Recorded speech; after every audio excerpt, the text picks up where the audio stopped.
Greetings, Mavericks and new viewers.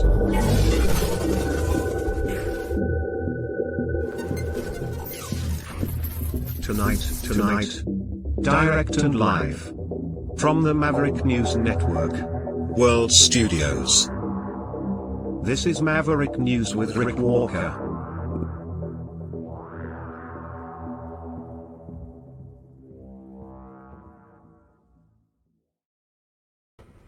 Good evening, everyone, and welcome back to the Maverick News Channel. What a program we have for you tonight. A couple of great people joining me. We'll have Dragon back live and in action here to talk about what's happened to him.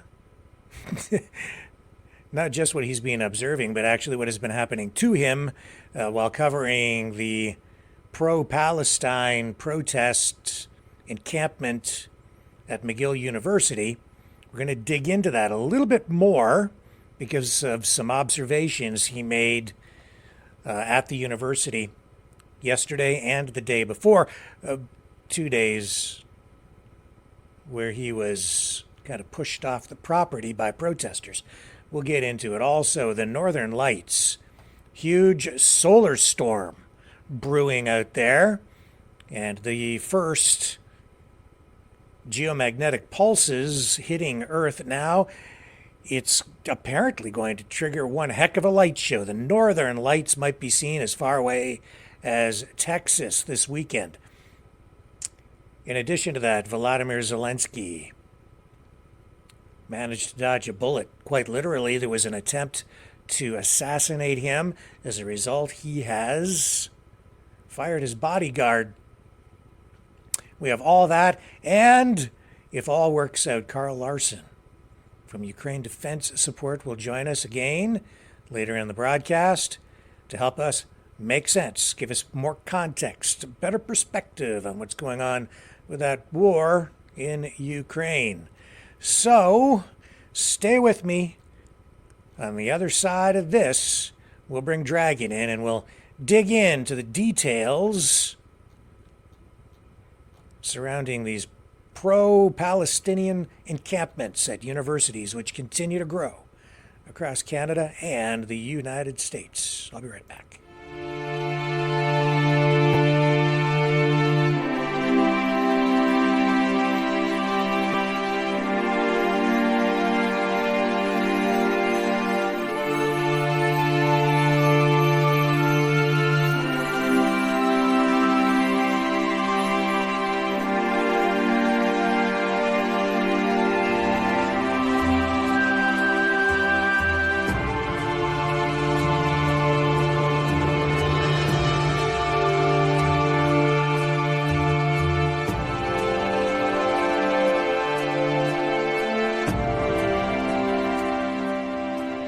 Maverick News. The world is watching.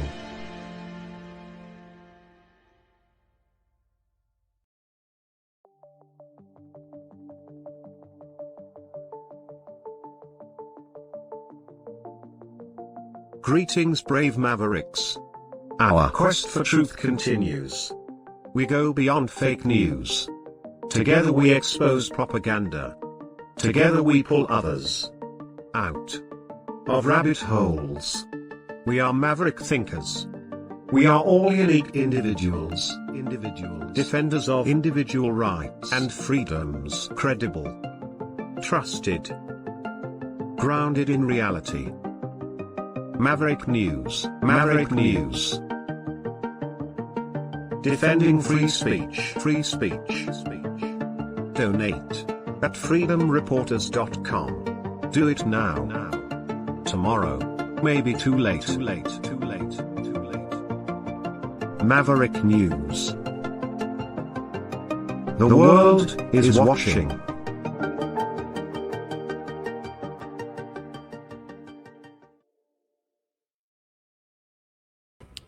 Okay, let's bring Dragon in live now from Montreal, where he has been doing a great job, tough job, out there covering these encampments, and specifically he's been at McGill University in Montreal over the past few nights. Hello, sir. Welcome back.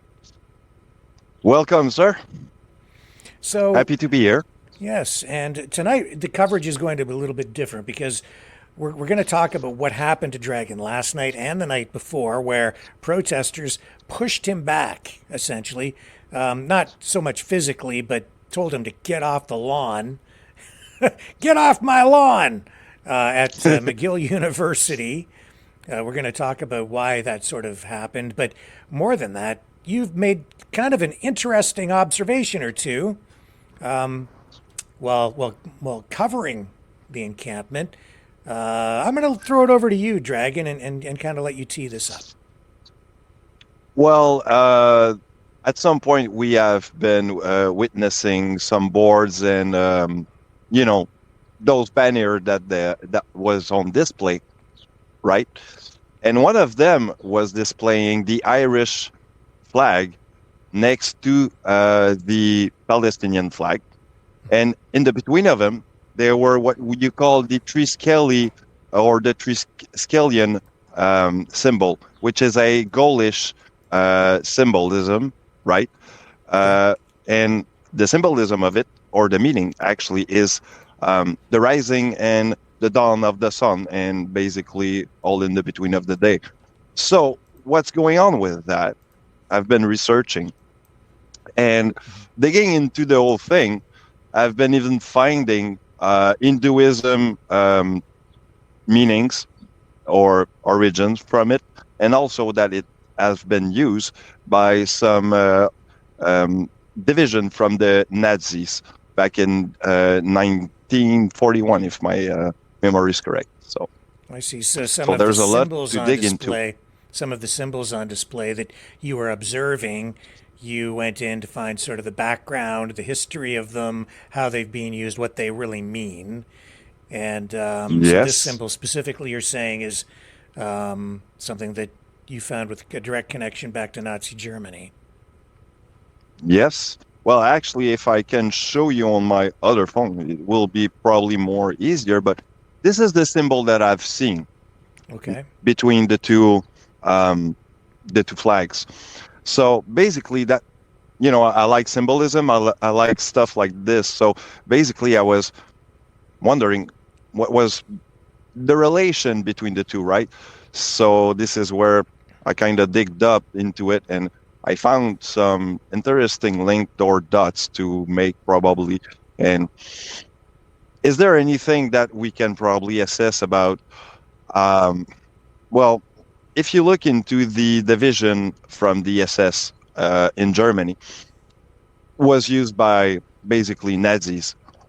This symbol probably can be related to the Irish extremist group that is actually that was a thing back in the days. If you remember, there's a You lot mean of the you're cultural. talking about the IRA for it, the Yeah, Irish Republican Army? Okay, which by some estimates, some viewed the IRA at the height of its activities as a terrorist organization. But I kind of see where you're going with this, but I'll let you continue. I see some commonalities and a thread that sort of runs between these organizations that I'll comment on, but I'll let you continue. well, where I make the connection is the way that they were acting for the last few days, right? I mean, I was being objective, I was being unbiased, I was trying to be as human being as possible, and just wanted to show what their message was, what it was all about. And actually, I was just, you know, um, not trying to depict anything wrong about their doing. I mean, they're Hmm. just expressing their freedom of expression, and that's all what I wanted to show. But being shunned and basically shut down or shut up, basically, uh, this is Well, not making the sure. thing easy. So let's show people what happened. This was 2 nights ago. This was your first really negative encounter with protesters there. You'd been there the night Yeah, before and you this. can see the tree. You can see the symbol right there in the middle. Right. And you can also see the Irish flag to the left of that, which at the time I Hmm. really didn't, in passing, I thought an Irish flag, I wonder why. But we'll get into that a little bit more as well. So you have the Irish flag, this symbol, and the Palestinian flag. Now, of course, you would like you might have had the protesters or the organizers or someone there explain more about this, but instead of having a conversation with you, they gave you this greeting instead. What they're afraid of. I don't even know. But thing is that we're not here to push people as criminal or what. They are just doing what they need to do as So freedom told of you to get off the expression lawn, and showing, get out of there. Came they over can and speak started out stuffing loud. these umbrellas in your face. Well, let's try to avoid any kind of conflict or confrontation with these folks. Otherwise, I'll Right. have to come down there and and maybe assist you a little bit. This is really, how shall I put this? Disturbing to see this. Let me back this up because I think what we have here is. Oh, actually, no. Here they go. Okay, so I have got a cue. Chanting, they're doing their, they're protesting, and well, as you can see, our freedom of press is being kind of suppressed. So it's kind of weird because we're in a public domain, and that's what it is. And we're also in a free country. And you've had no conversation with them? They don't even know who you... Do they even know who you are? Have Nope. they asked? They haven't asked any question or who I am. They don't even know from what type of media I'm working or if I'm working for anyone. So that's kind of weird. It is kind of weird. Well, I'm sorry that you're going through that, Dragon. This is... It's part of the job. Yeah. Well, we'll try to stay calm and stand our ground to some degree as well, because you have every right to be there just as much as they do. Exactly. Yeah. It sounds like there are speeches. Okay, so that gives you a little taste of what Dragon was going through 2 nights ago. And, Dragon, we've seen other journalists in other cities, at other encampments, other little gazas, as they're being described by some, engaging in similar pushback against journalists, shunning them, freezing them out essentially, kicking them off property. What are your thoughts at this point about what you went through tonight? Well, if I take, for example, Robert Kraychik, that was, I think, Rebel News correspondent in Ottawa. Okay, for example, the encounter that he has was pretty much rougher than the one I had, right? And well, it's kind of scary in a way because I could have probably have been attacked at some point when I realized the whole thing, because he was probably also being attacked at some point. For that, I don't know. I should probably ask him though. The idea is that, well, you see, I felt pretty much, I would say, invested into it. I still feel invest into it. And I mean, it's kind of a battle between the right and the left, basically. And I've been feeling it, it's basically what it is. Yeah. So it's interesting you say that, because I do see a thread that runs from that symbol you showed us, which has ties to National Socialism in the past, the Irish flag, which some people would, Irish nationalists in the IRA, for instance, and I don't mean to conflate things, and I don't mean to speak out of school here or put words into anybody's mouth, but they're not talking to us. So we have to try to figure out to some degree what these things mean. Why would they put an Irish flag? It's because I would say that there is a layer of history that comes from Ireland that some people would put forward as a problem with colonialism. It's that ideology that's being taught in schools. That's where the IRA came from was concerns, feelings of marginalization, feelings that of oppression, even under from the British government, the Crown, and the IRA was a nationalist, Marxist, socialist, national socialist organization. Today, more moderate in its activities, but they did engage in terrorist activities, going back like even to the 90s, and people were killed. They were armed. There was a real battle, a war that was being fought within Ireland because of the IRA. And I think that's why you're seeing that Irish flag displayed there. It's this anti-colonial ideology that runs through Ireland, Palestine. It runs all the way through here, especially for First Nations in North America, in Canada, in some other parts of the world. I think even to a degree, in a slightly different way, even in Scotland, where they have a sort of an anti-colonialist history or a thread that runs through their history in that manner. So yeah, I definitely see some commonalities and an ideological thread that ties these things together. Yeah. As you can see, also there's I've seen this flag pulled next to the Palestinian flag, actually, which is the Iroquois flag, right? Mm-hmm.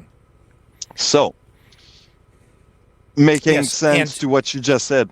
Right. And when you're going to all of these encampments in, I think, pretty much all the universities in Canada, you are seeing First Nations symbols being displayed there.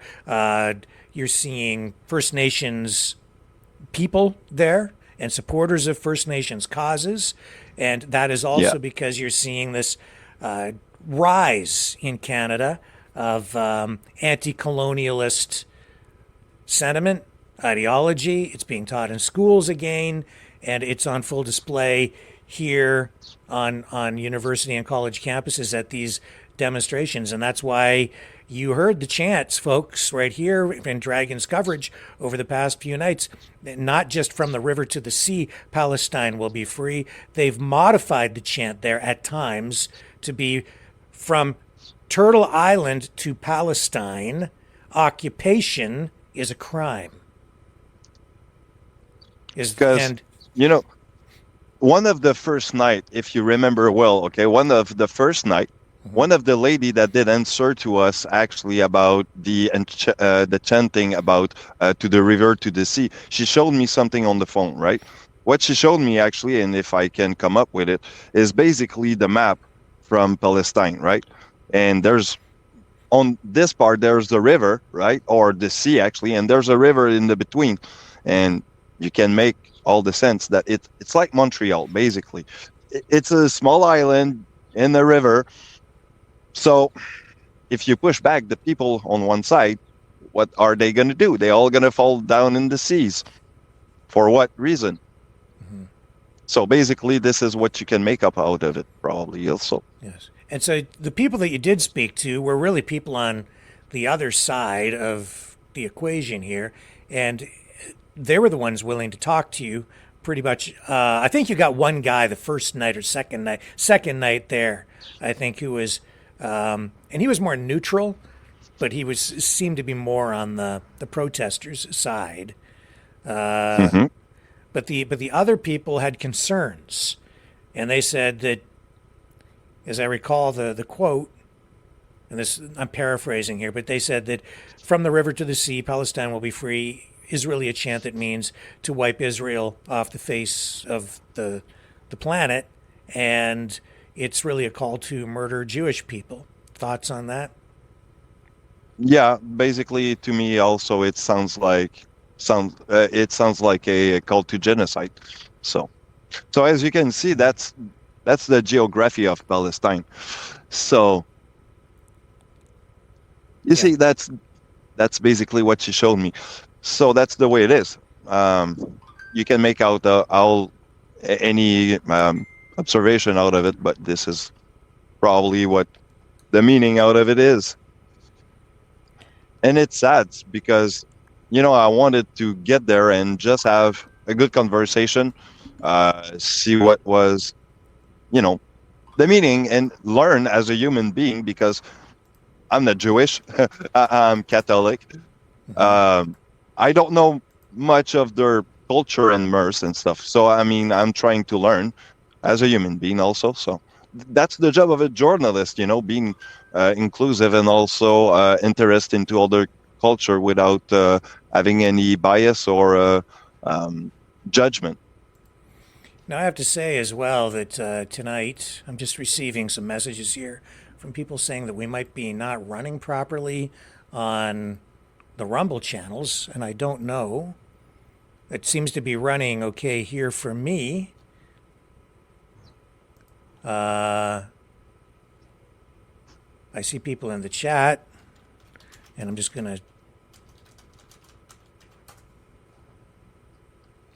putting a message in the chat on Rumble on the main channel. Can people see us?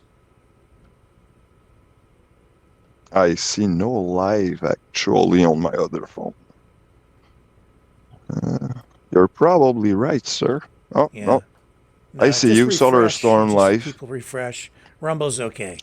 And and Stoic Teacher actually here, Dragon, is making a good comment and helping us out here.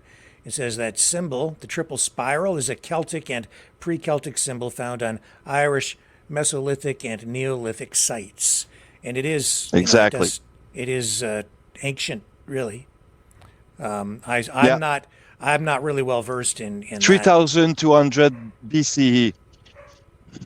Right, but it's been used by a number of different cultures, and in some cases for political purposes, as you say, even by Nazi Germany. Not in the same way as the swastika, I guess, but it was utilized there in the same way, I guess. It was a form of swastika, actually.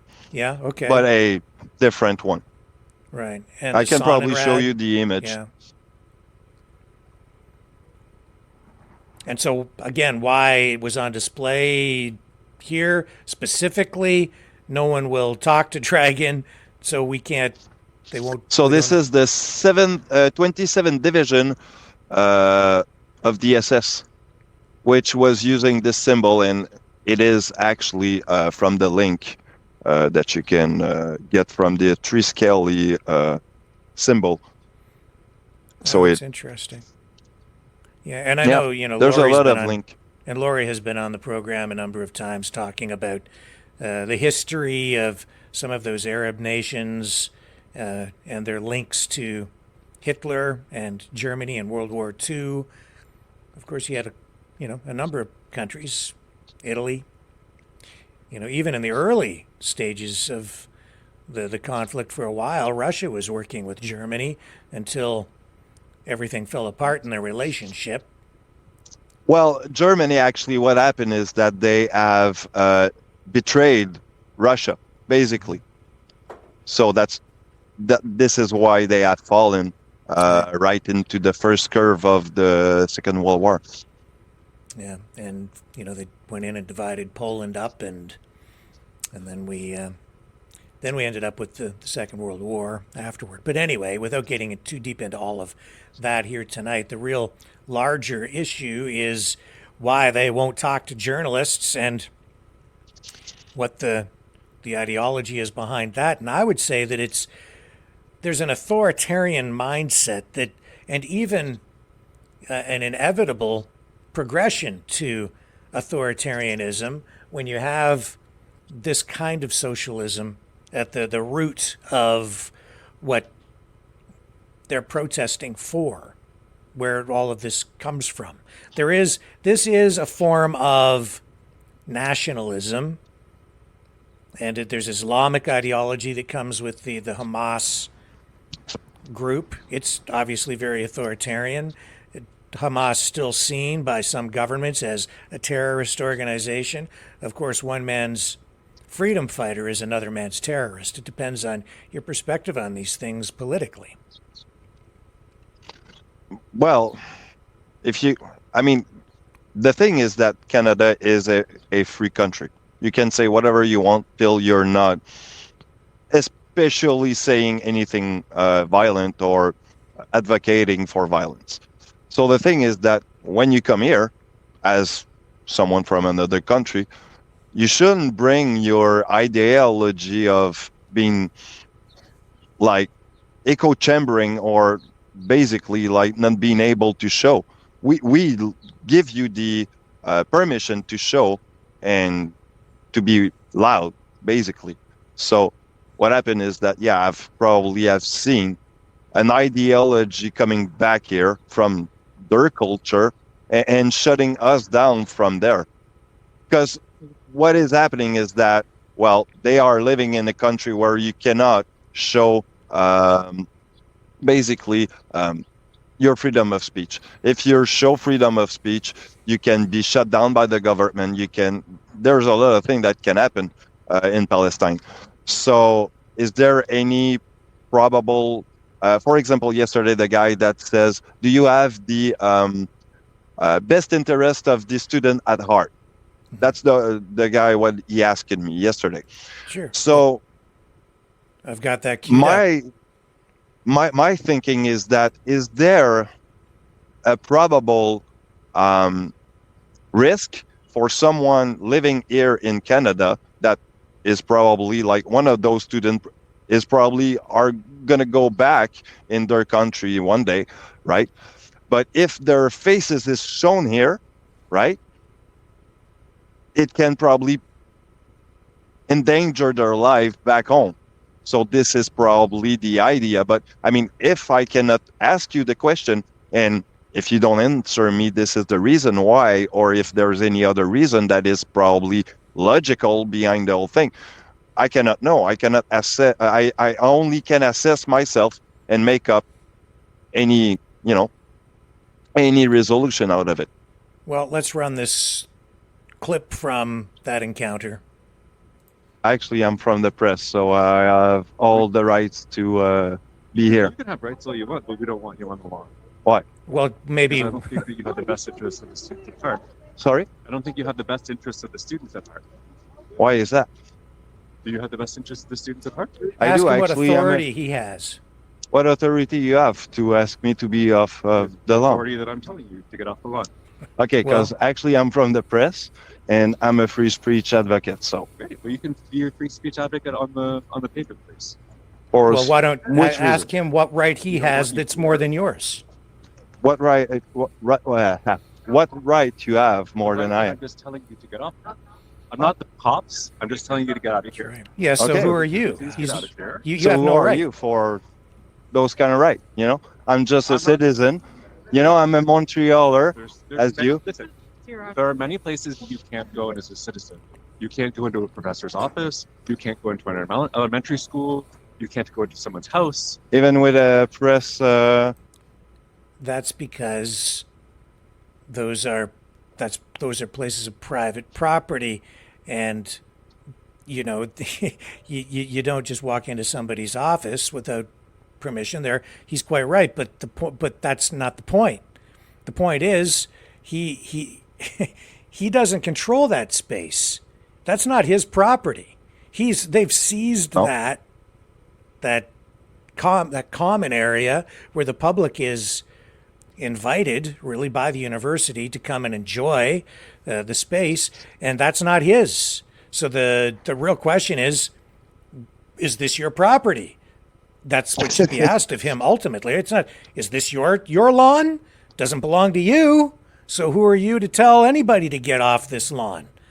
That what he's doing, what they're doing there, frankly, to just not mince words, is illegal. And he's not even of one of the deans. Yeah, he doesn't represent the university. He's not with them. He has no no connection He's to the probably a property. It's not his. teacher. He's probably a teacher, but not a dean's because I've Yep. looked into it. But you don't even know who this person is, right? No. And a teacher doesn't own the property either. A teacher can't restrict your access that way, just arbitrarily. I mean, wow. It's kind of sad.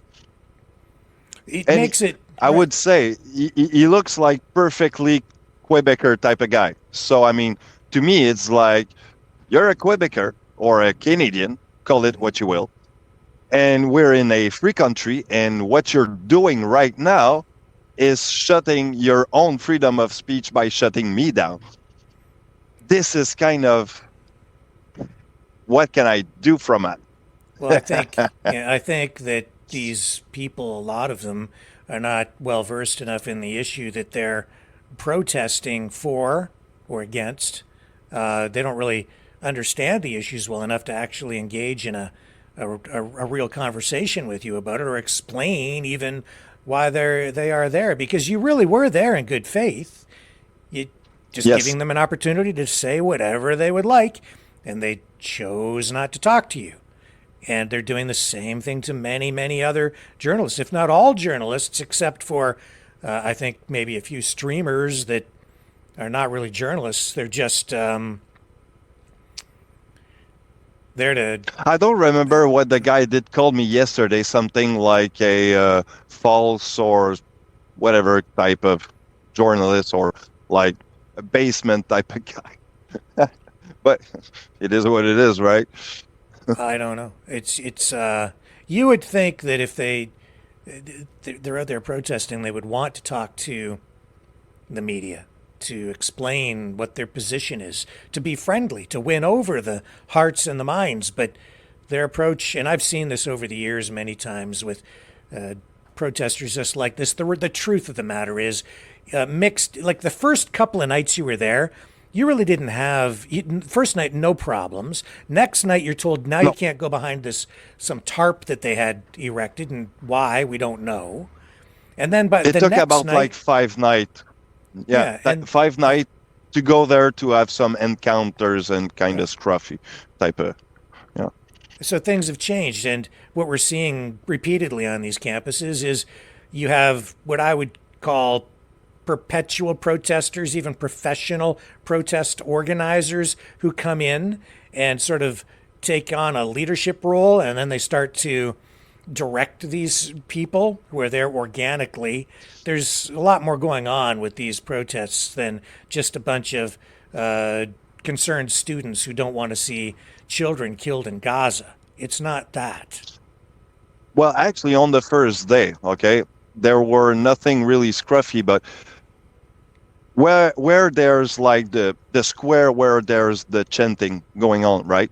At some point, the chanting was over, and I seen a girl kind of went like, looking at the guy and speaking and pointing at me like, look, you got a camera and showing us that. Yeah, don't go So I talk, was don't at talk that to that point. guy. So Yeah. this is where I think the mouth-to-mouth word kind of spreaded that I was probably a press kind of guy, and coming back and forth every day kind of thing. Kind of showed probably something, but I mean, the only thing I wanted to do is just show the world what it is. So, from a legal perspective, what we're dealing with here is property that is essentially owned by the university. It's not so much a public place, it's university property that everybody is on there, including yourself. The front lawn, or the lawn that you are on, that is common area where the public is allowed to just wander around, walk, university property, but open to the public 24/7. You can be on that lawn at any time.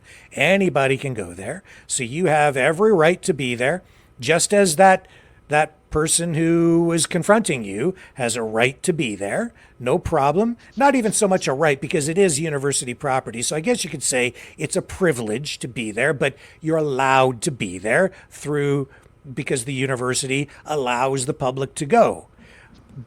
You weren't doing anything wrong. What he did and those protesters, what they're doing is wrong, because they have seized the front lawn. They're occupying the lawn. They're camping. Yeah, it's on an the lawn. occupation. Right.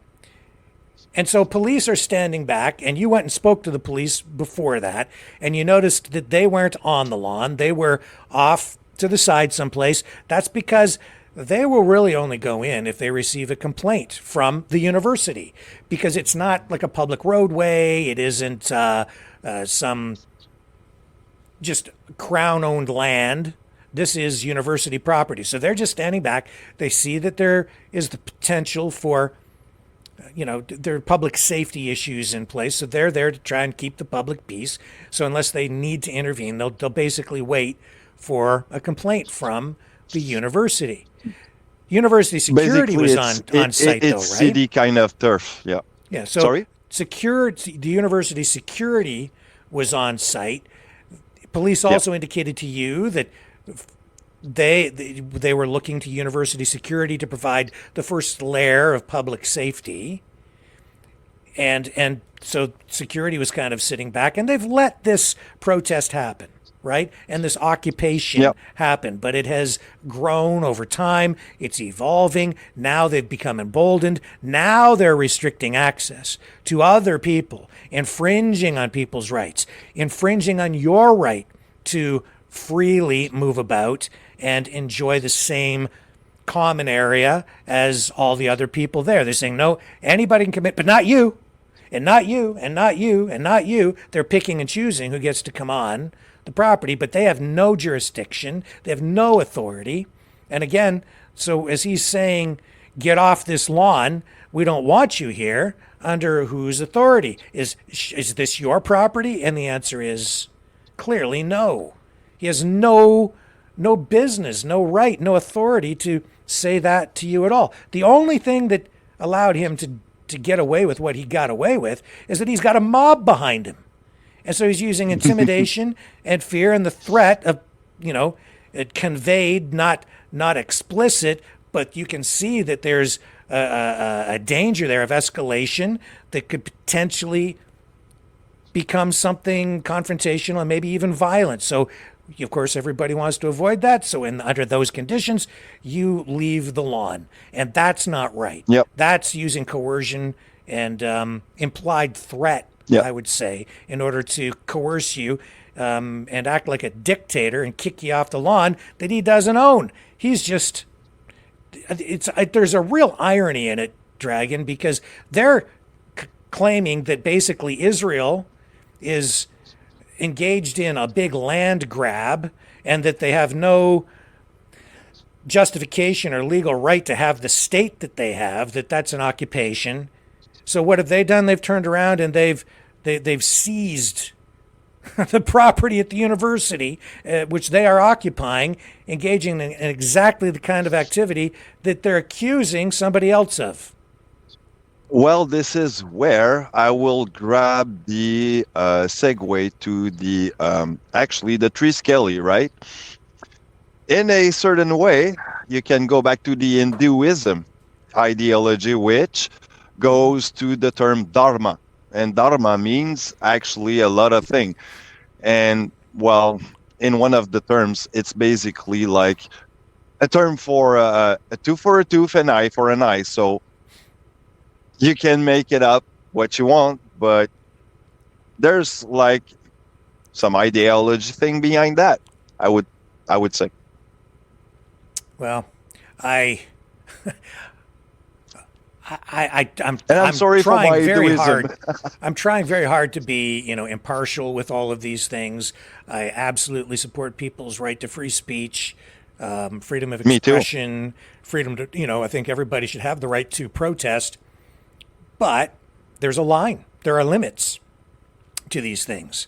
And when you begin to infringe on other people's rights, when you start to seize property and occupy property, when you begin to, we've seen in the States at, some of the university campuses there, extreme acts of vandalism, building occupations, spray painting the hallways of universities with graffiti, smashing windows, building barricades. And even at the University of Calgary, we saw everything kind of come to a real head within the last day. Protesters there, an encampment at the University of Calgary, finally took their encampment down, but police had to go in and ultimately break the thing up. I have video of that. Let's run a little bit of it here. Pretty dramatic stuff. This is, I think, this is the most aggressive I've seen police so far in Canada. But I guess they're being pushed, right? So here we go. The front line of the students has been dispersed. As seen there, we're utilizing pepper bombs.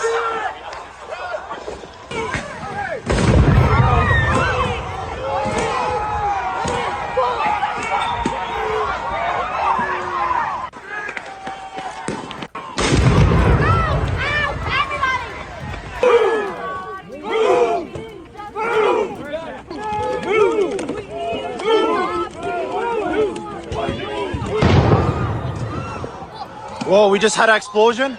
We just had an explosion here. They just tear gas people. They're coming. I gotta run. I'm gonna get arrested.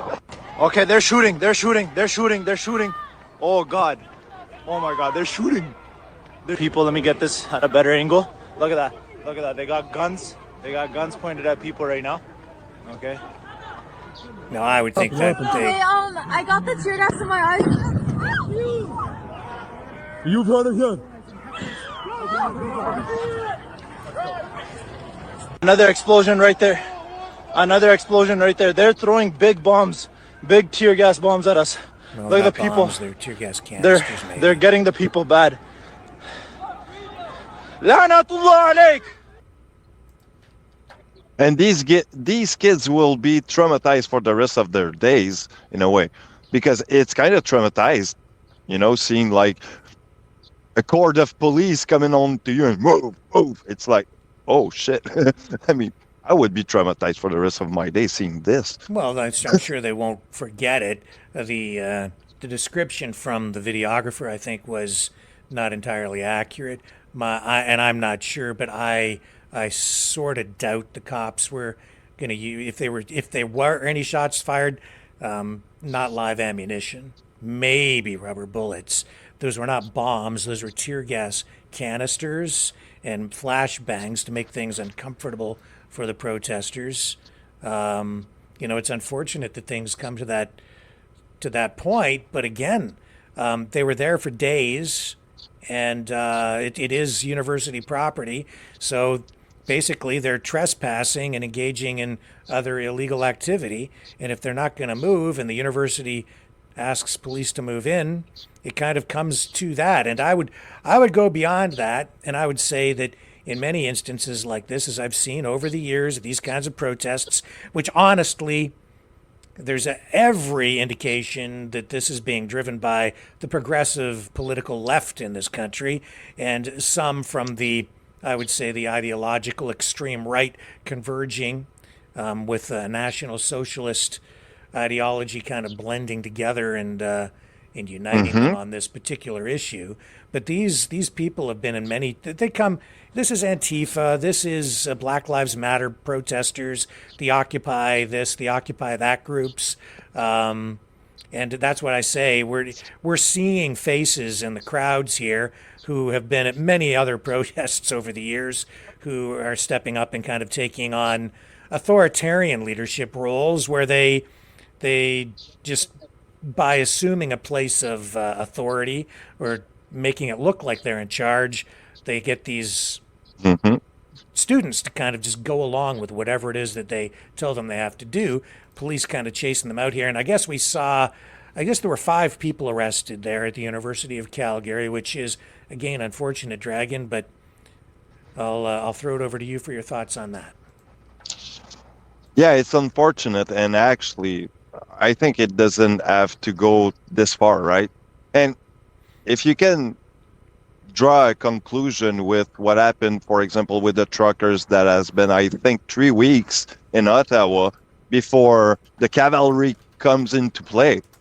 I mean, we're approaching now 2 weeks from them being in campuses all around the world. So, I mean, is there some conclusion we can draw from that? Because as a citizen, I mean, I don't mind you to express your freedom of expression. But if my freedom of expression in Ottawa has been kind of suppressed after 2 weeks, I mean, I would probably argue that thing can be probably balanced on both ways, right? Mm-hmm.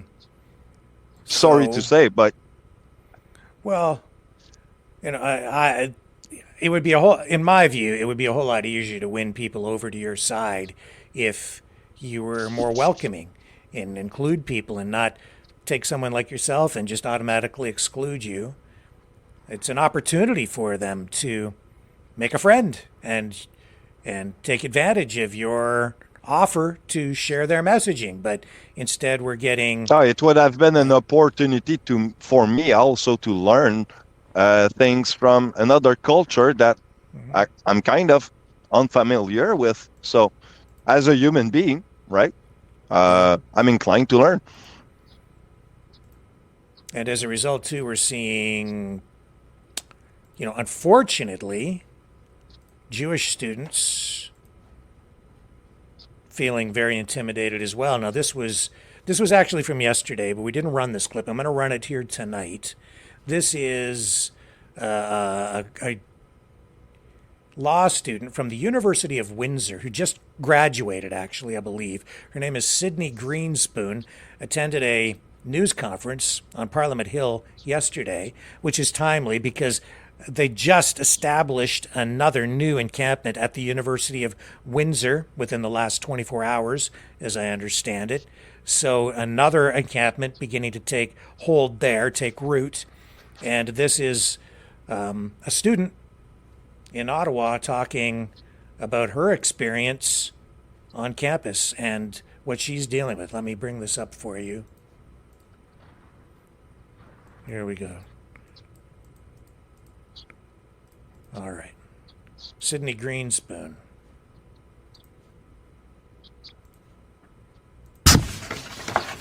Good morning. My name is Sydney Greenspoon, and I have recently completed my final year at the University of Windsor Faculty of Law.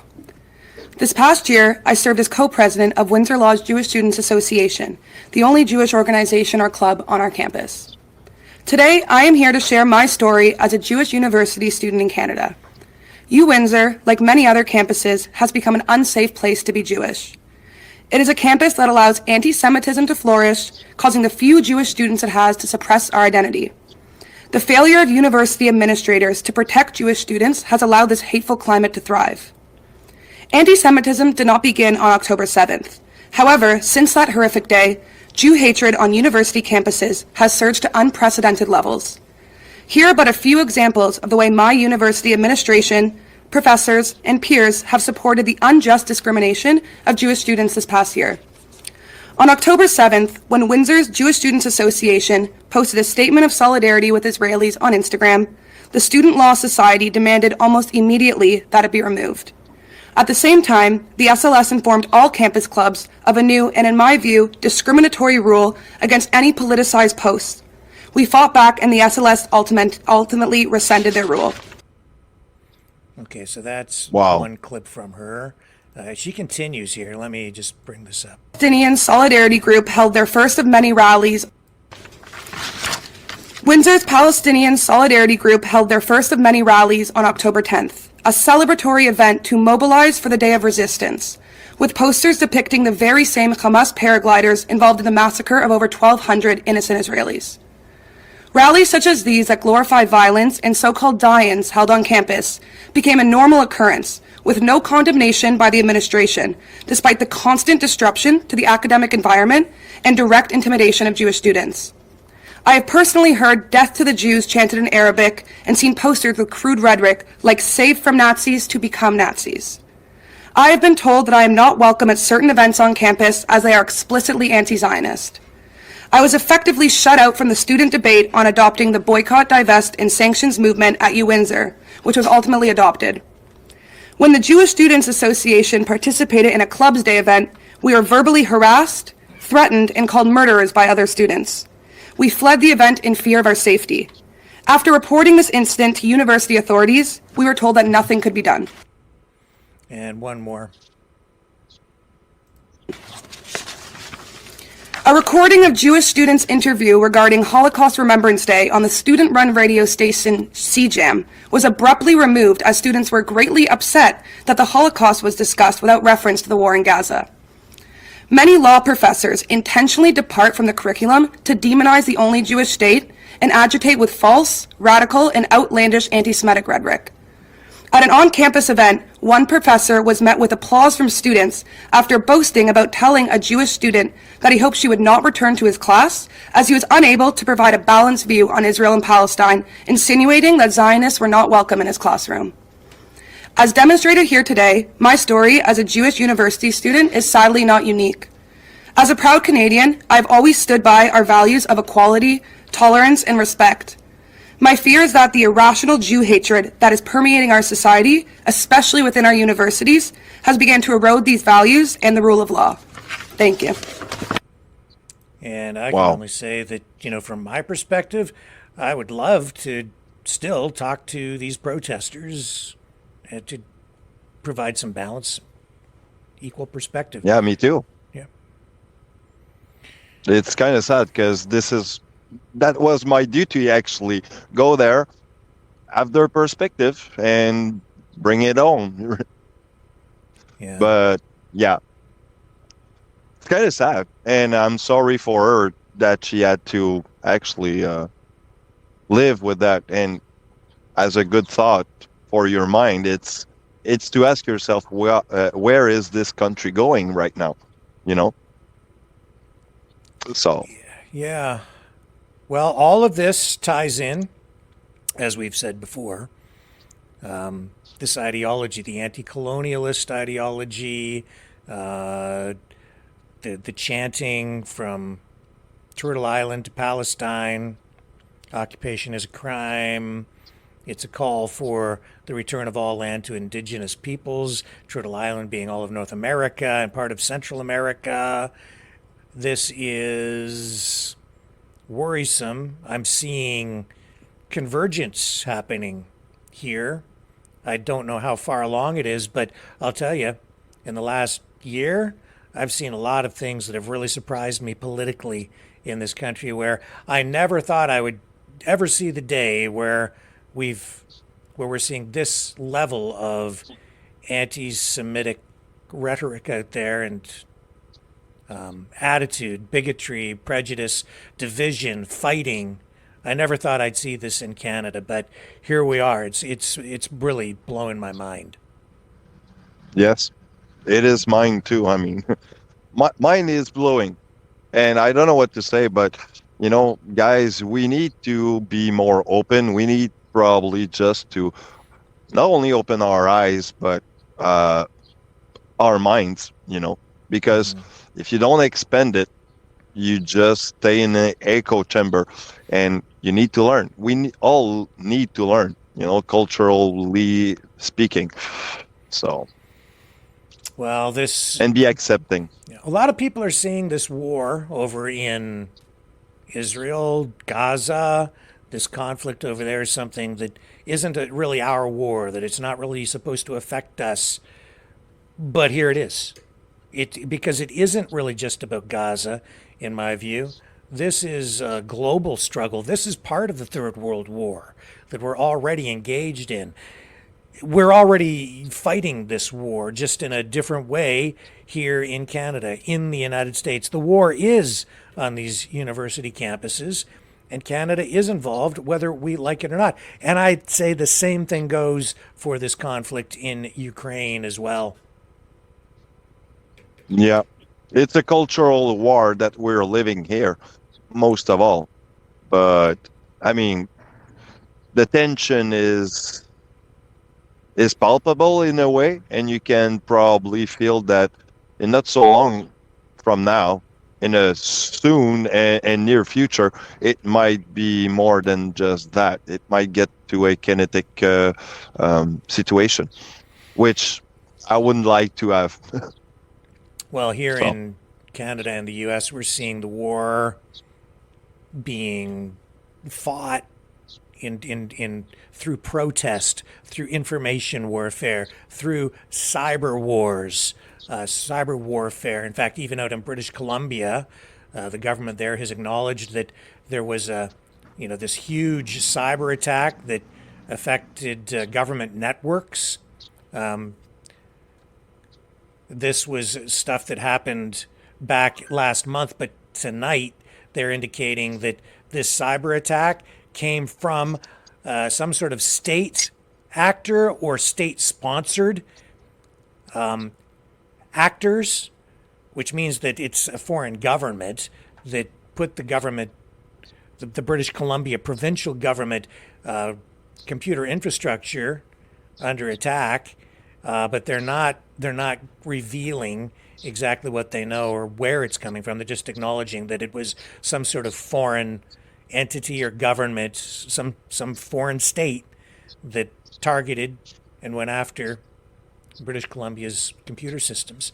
So there's another example of how that war is being fought right here. But out there on the front lines, that's where you were. I mean, you're just there covering it as a genuine journalist. And Thank you, sir. Trying to do your job, but it's very difficult in these times. Did you feel unsafe, Dragon?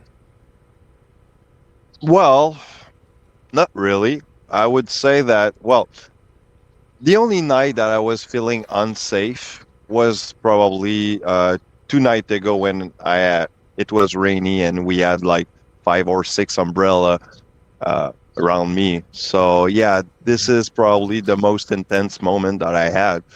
But I wasn't really afraid.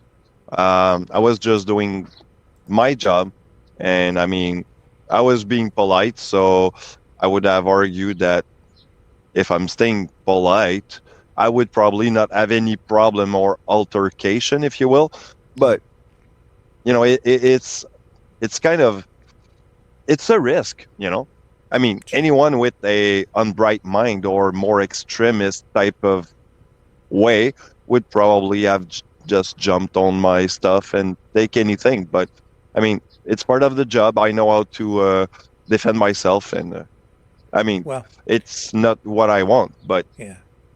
Well, again, you know, push come to shove. I just have to compliment you. You kept your cool. You like I've seen I don't really think I've seen any real journalists out there, lose their temper or anything at this point. So you conducted yourself professionally. You did your job properly, and I thank you for what you've done. So just stay safe out there. And we're going to let you go. Our other guest is in the back room. Carl Larson will join us in a moment. And Dragon, thank you so much. And we'll keep coming back to you up there in Montreal, because the encampment there at McGill University is still in place, right? Yep. Yeah, I think it is still it's still there. So yeah. Well, I'll check out tomorrow. Sure. Hopefully, people up there change their mind or minds and decide to start talking to us so we can have a greater understanding. I would like sir. to. All right. My pleasure, sir. Maverick Thanks, family, have a good night. Okay. Take care. Be back right after this. Hang on, folks.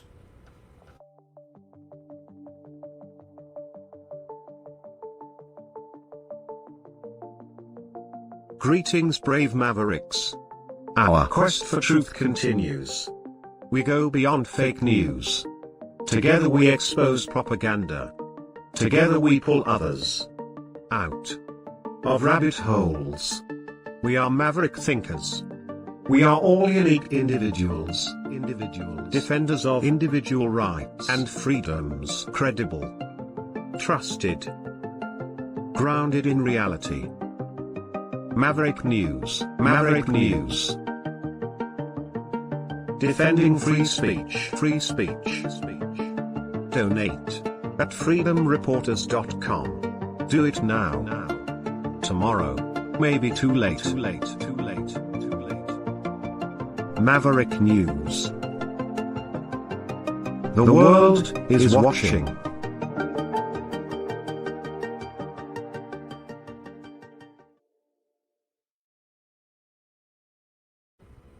Okay, we're back, and let's bring our other guest in tonight. Our feature interview, Carl Larson, returns from Ukraine Defense Support. Welcome back, Carl. Hi, Rick. Good to be here. I really appreciate you joining us again tonight. There's been so much that's happened since your last visit here on the program. But maybe for those who missed the last broadcast with you, can you again just introduce yourself? Sure. Happy to, Rick. So my name is Carl Larson, calling from Seattle, Washington, United States. I'm a American citizen, not Ukrainian, don't speak Ukrainian. However, in 2022, I spent 6 months in Ukraine, most of that time as a soldier in the International Legion. I was an ordinary rifleman and a platoon commander and the head of combat support for 1st Battalion, Charlie Company, Charlie 2 Platoon, and east of Kharkiv along the Severodonetsk River. Back then, that was the front line, and we were holding it against the orcs on the other side of the river. So that's me. Okay.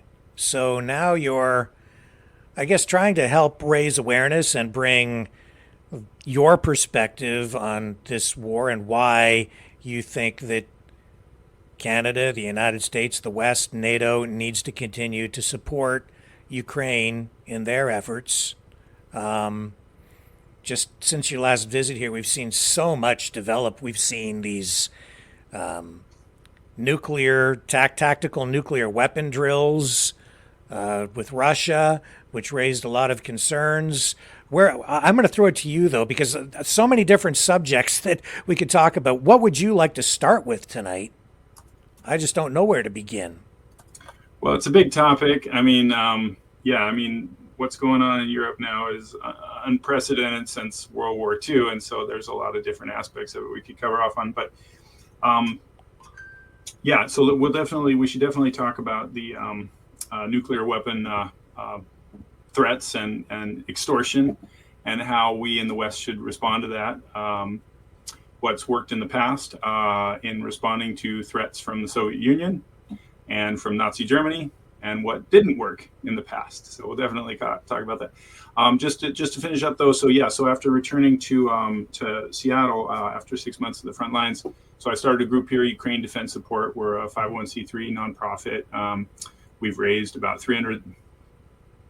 over $300,000 worth of night vision drones, vehicles, medical supplies, you name it, we bought it and sent it, except for weapons. We don't do weapons. It's all non-lethal. So we got about 60 active volunteers, mostly here, but also around the country, and a few Canadians, some of which I'm very happy to have introduced you to. And there's a few other Canucks I got to send your way as well. So we're just, I may have set down my rifle, but I still view myself as a soldier in this war, and I feel this is the most important thing happening in the world, and so therefore I'm privileged to be part of it and stand on the right side of history, and therefore happy to share any information. I do talk to my soldier brothers and sisters all the time. I was just talking to 2 of them this morning, very early this morning, midday their time, right? You got to work around their schedule, and so I do have some pretty up-to-date information. And then from the front lines. And then my group's very involved in political advocacy in Washington, D.C. I spent over a week there last month, along with 18 other members from the state, as part of a 600-person conference on trying to break the logjam on that supplemental aid package. And as we discussed in the last program I joined, we did succeed in doing that. We got even more than we wanted. We got not just the $61 billion, but we also passed the Repo Act, which is really very promising, and then to reallocate frozen Russian money towards helping Ukraine. And then we got the ATACMS missiles. So now we can force the Biden administration to do what they should have done years ago, really, and provide the ATACMS missiles to Ukraine. So hopefully that moves forward quickly. So to pivot to your question about nuclear threats of nukes. I mean, it's an unfortunate fact of the world that we live in that really unpleasant people who are not our friends have the potential to destroy human civilization and existence. I mean, this is a fact that unfortunately humanity's had to live with for 80 years, sadly, or I guess 70 years. Now, what Putin has specifically done to try to ratchet up the threats is he has, it's already been known that he had tactical nukes, sometimes called suitcase nukes, brought into Belarus, right? These are small nukes that I shouldn't say suitcase. That implies that terrorists are going to get a hold of it. But nukes that are small enough to put on a short range missile, or to even put it in the back of a vehicle and drive across a border, or put on a boat and sail it down the river and sail it into Kyiv or something like that, or just put it on a missile and blow up a target in eastern Ukraine. So the question is, how should we, the West, react to this? To his So I should mention. So he's had these in Belarus ever since the start of the war, or the start of the invasion. What he's done recently is he's conducting exercises with these missiles and with these nukes. And this is just a clear way of ratcheting up pressure on the West to essentially not interrupt his aggressive actions in eastern Ukraine. And so the question is, what should we do about this? And so, I mean, I would look at history and how have we successfully contained other aggressive dictatorships that are, invading their neighbors or threatening to invade their neighbors. What's worked in the past and what hasn't worked? And I would say that the containment policy that was implemented against the Soviet Union was a phenomenal success. I mean, it took, 60 years in some cases, 50 years in other cases, but it did work.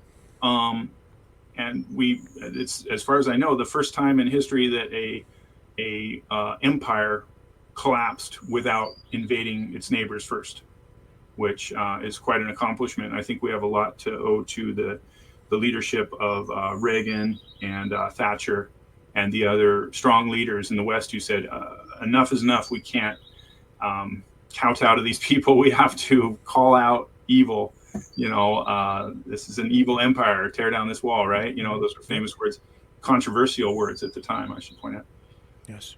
So that worked. Unfortunately, it took a long time, and there were millions, tens of millions of people who had to live slavish lives under communism for a long time under the political philosophy that's responsible for the most deaths and suffering in human history, communism. People forget that. They think the Nazis created the most misery in history. No, it's actually communism. Communists killed the most people in history. Important to keep that in mind. So that worked. What didn't work is when Neville Chamberlain in 1939, I believe it was, flew to Munich and made a deal with Hitler saying, okay, well, you can have the Sudetenland, but no more. And then he came back waving this piece of paper saying, well, this is the extent of Mr. Hitler's territorial ambitions in Europe. And we soon learned that that was not true. So, I think the majority of world leaders understand that this is saber rattling by Putin. It's political posturing. He's not really going to use nukes of any type, big or small, in Ukraine.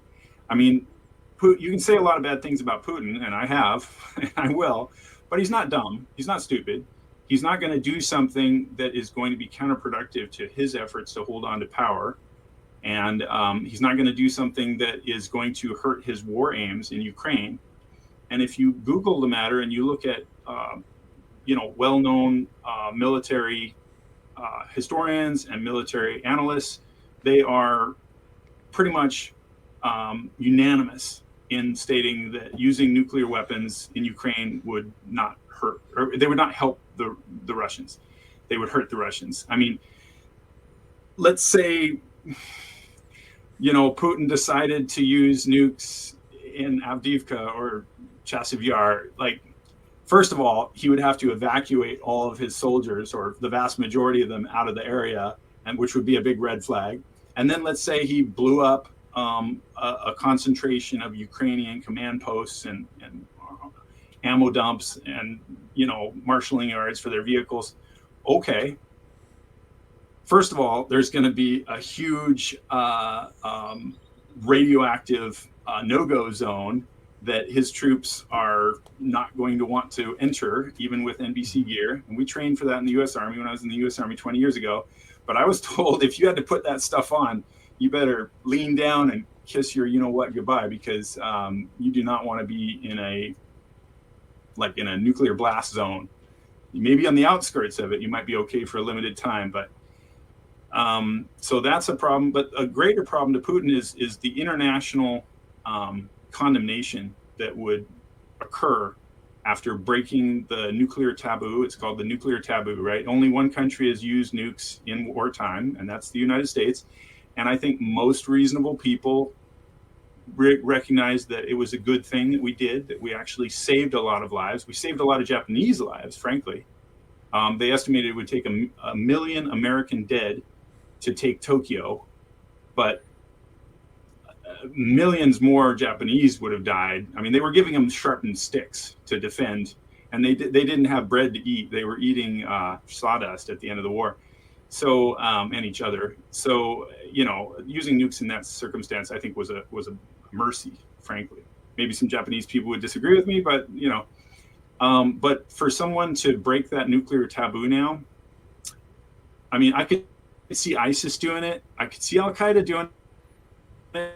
Sure, they'd love to do it, but Putin, every military analyst says that there's virtually zero chance that he'd do it. So I'd be curious what other guests on your show, suggest that we do in response to this. I'd be very curious. But essentially, what I've seen from world leaders is they're still staying the course. They're still supporting Ukraine, and Putin can rattle his saber all he wants.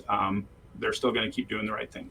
Well, as you know, seems to me there are very limited, very only certain circumstances where even tactical nukes might be used by Russia, and that would include maybe seeing a massive advance of, say, NATO troops through Ukraine, and he wants to stop it because he can't really defend against it, or if there's some sort of direct attack within Russia's borders on a massive scale, and he wants to stop it there before they progress too far in, and he's his back is up against the wall, maybe.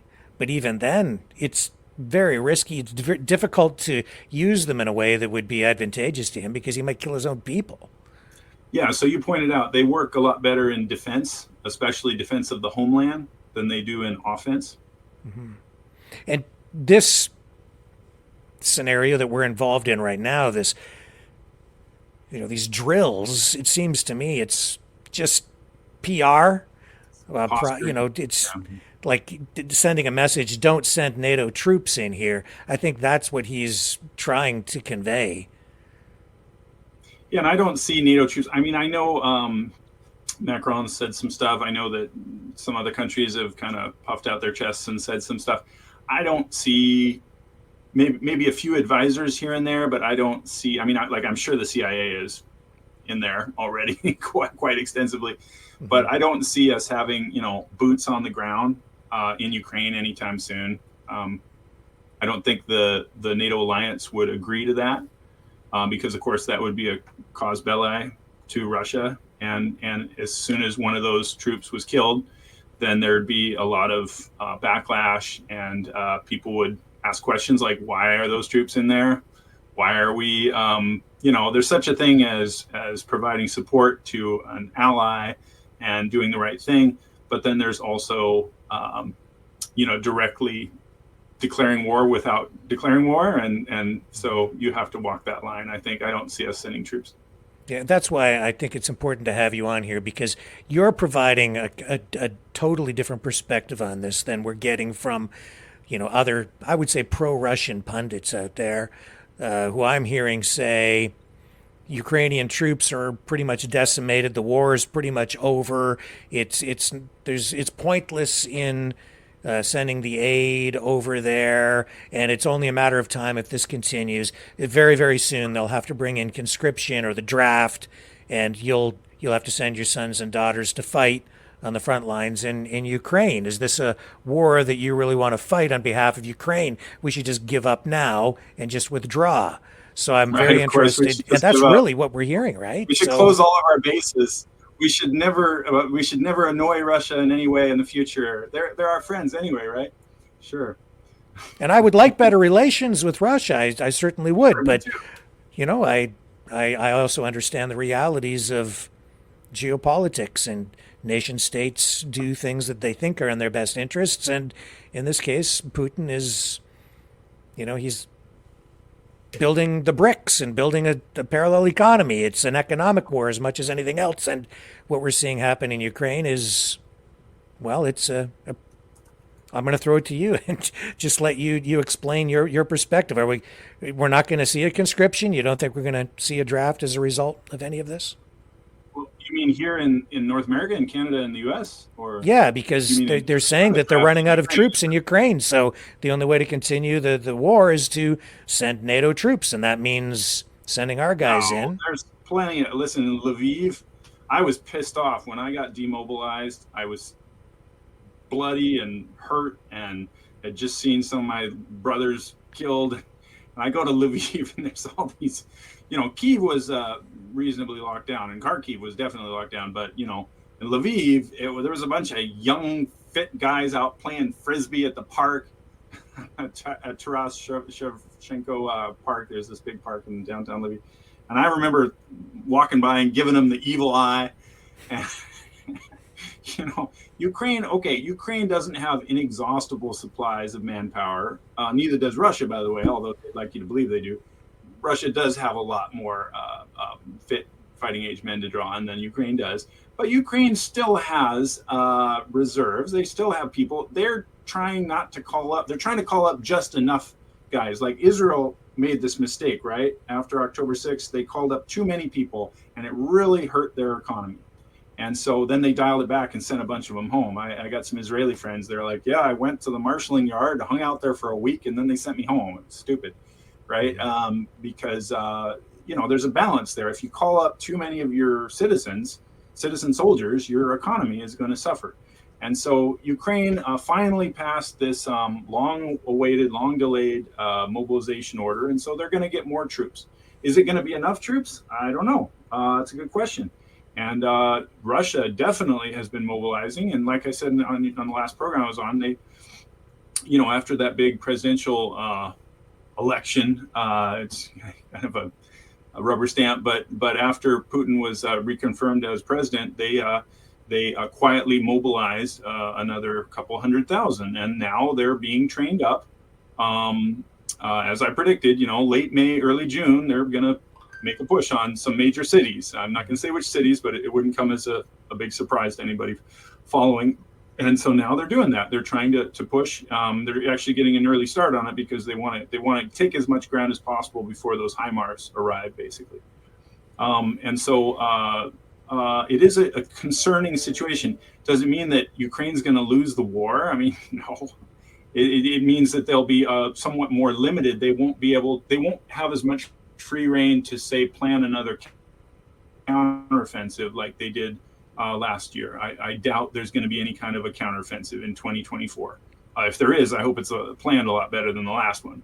But does it mean that we're going to be conscripted? I mean, that's here in the U.S., that's just a dumb scare tactic. Anybody who'd say that doesn't know his proper brand of propaganda, because there's much more effective propaganda that would work on an American audience than saying that you're going to get conscripted and sent to the trenches of eastern Ukraine.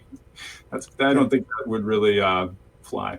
So you are kind of rejecting that argument, and I guess if I'm hearing you correctly, you think that part of the narrative is really just being used to undermine support for the war. And I guess when I say support, funding for the war. Yeah, I mean, so there are legitimate, I would say, concerns about the war, and there's effective ways for people who are against the war to articulate those concerns. Concerns about, is the money being properly vetted? Is it going to the right units? Is, how much is this of the equipment that's being sent? How much is it effective equipment that the Ukrainians really need, or are we just cleaning out our warehouses to make more money for arms manufacturers? There's a lengthy list of legitimate concerns about how our aid money is being spent. Arguments like, oh, hey, our kids are going to get conscripted and sent to the trench. Like, I don't know who's going to believe that. That's kind of out there. Okay. Well, I mean, that's 180 degrees on the opposite side of what we're hearing from, some of the really prominent analysts, if you want to call them that, out there. But I will say this: those guys, I've watched over the last 2 years, they've been consistently wrong. They keep saying the war's over, might as well give up. But here we are 2 years later, and they're still saying the same thing. What about these F-16s, which we're hearing from those guys? It's like these F-16s will be considered by Putin to be nuclear capable aircraft, able to carry nuclear weapons, and because of that, they're just going to be instantly destroyed, and it's a provocation and escalation from the West. Well, it is an escalation, and you could call anything a provocation. I mean, really, besides it, the HIMARS have been the best thing we've sent over there. The HIMARS work really well, and these ATACMS are really amazing. I'm a little concerned the Russians did demonstrate capability to shoot them down, but that's limited, and that's less so much at the front lines. It's more if the Ukrainians shoot them into Russia, then the Russians have really good air defense at the border. But at the front lines, they don't have as good an air defense against that particular type of missile. That might change in the future. But I think those ATACMS are going to make a big difference. Now, and so you can call those a provocation and an escalation. I mean, every bullet we send over there is an escalation, I mean, as long as we're not sending boots on the ground, then I'd say, according to the normal rules of war and international relations, we have not declared war on Russia. And that's the line that has to be followed. I mean, our F-16...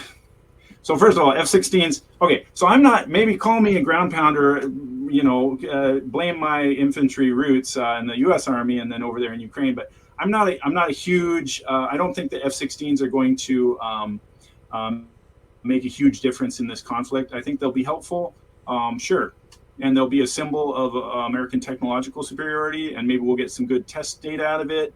And they might shoot down a couple Su-27s, which would be great because those things are raining glide bombs on Kharkiv like there's no tomorrow, and it's a huge problem. So that might help a little bit. Really, the ATACMS are vastly more effective, and really what the Ukrainian military needs is about 100,000 more PVS-14s. $2,000 to $3,000 night vision. They desperately need that, or thermals for their weapons. $3,000 thermals. If every infantry squad, if every infantry squad in the 250,000 frontline deployed Ukrainian units had each soldier had a PVS-14, like every soldier in my unit before I went to war did, and a helmet mount for it, and then if 1 out of every 6 soldiers in the assault squads had a $3,000 thermal sight on his weapon. Huge game changer, huge, because a lot of the combat now happens at night, and both sides are really kind of blindly groping around. I've heard numerous stories of my buddies over there having to crawl through minefields to do their combat ops, and trying to weigh, okay, the moon's out tonight, so we can get stuff done, but it's too bright. We better stay indoors, things like that. And then, of course, the FPV drones and the recon drones, they're starting to switch over from regular optics to thermal. So the battle space is very much transitioning to nighttime. I think that would make a vastly greater difference. But F-16s look good. They roll off the tongue. People who are not military minded think that they're going to make a huge difference. So, maybe there'll be a morale booster. Who knows? But the thing is, both sides have such good, strong anti-aircraft defenses that I just don't see them being used too heavily at the front lines. And plus, they're so maintenance intensive. I just see them breaking soon and having to be sent back to Poland or Germany. So I'm not a huge F-16 guy. Hope that answers your question. Well, I've been saying for a long time, this is an information war as much as anything else.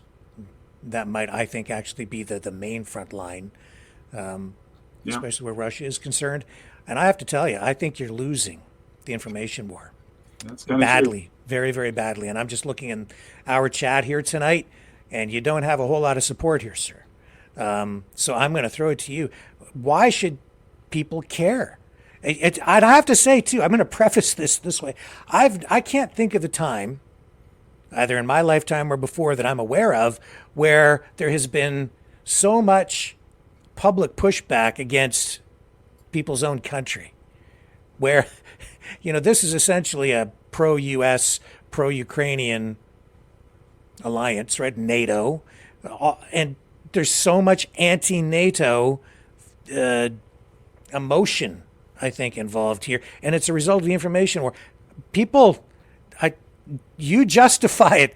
You tell these folks why you think it's important for people to, for this war to continue to have Western support.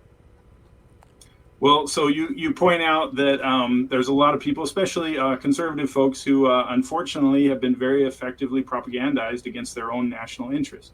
And you point out that the information war, the propaganda, is not being effectively fought. I think we are effectively fighting the works in Ukraine. I think the U.S. support is the reason why Ukraine is still in the fight. I think if we didn't provide those weapons, they would have had to kneel to the Russian boot by now. But you point out a good thing, which is a truth, that is that while the Russian military is very strong and effective, their propaganda army is much more effective. And I mean, they've attacked. I view it as an attack. They've used their propaganda on Western democracies for decades now. Let's not forget, Putin is a former KGB officer. He learned all this stuff firsthand. And he was sent to Germany specifically to propagandize and to subvert the German people. And they attacked our democracy. They put their finger on the scale of our elections. And it doesn't matter if you're pro or anti-Trump. It just matters that we can't have a foreign country affecting our elections. We can't allow that. And there's been some changes and some safeguards put in place to try to minimize that. It'll be very interesting to see what happens with this coming election, because clearly they would have some favorites there. But we'll see what kind of sticky Russian fingers we find on the knobs there. But why should the average American care? Why should the average American ignore the propaganda that's telling them to we should put our heads in the sand? We should, close our overseas bases. We should stop supporting Ukraine. We should pull out of NATO. We should just mind our own corner, right? We should mind our own knitting. And I've seen all these great memes online on all these Facebook groups where it shows a picture of the globe and it says, "This is where my tax dollars should go." And it's just the United States. And for your viewers, it would be just Canada, right? And I mean, I understand that perspective, especially when people are paying way too much for gas, and and you look at the price of groceries now and inflation, and then it's easy to be angry about that, and people should be angry about that, and they should vote, to change that. But if you are voting if you think those issues are related, if you think that your gas is expensive because you're supporting freedom in Ukraine, well, guess what? Whoever's connecting those two probably has an ulterior motive, and their ulterior motive is to destroy the ability of America and Canada and Western democracies to stand for good in the world.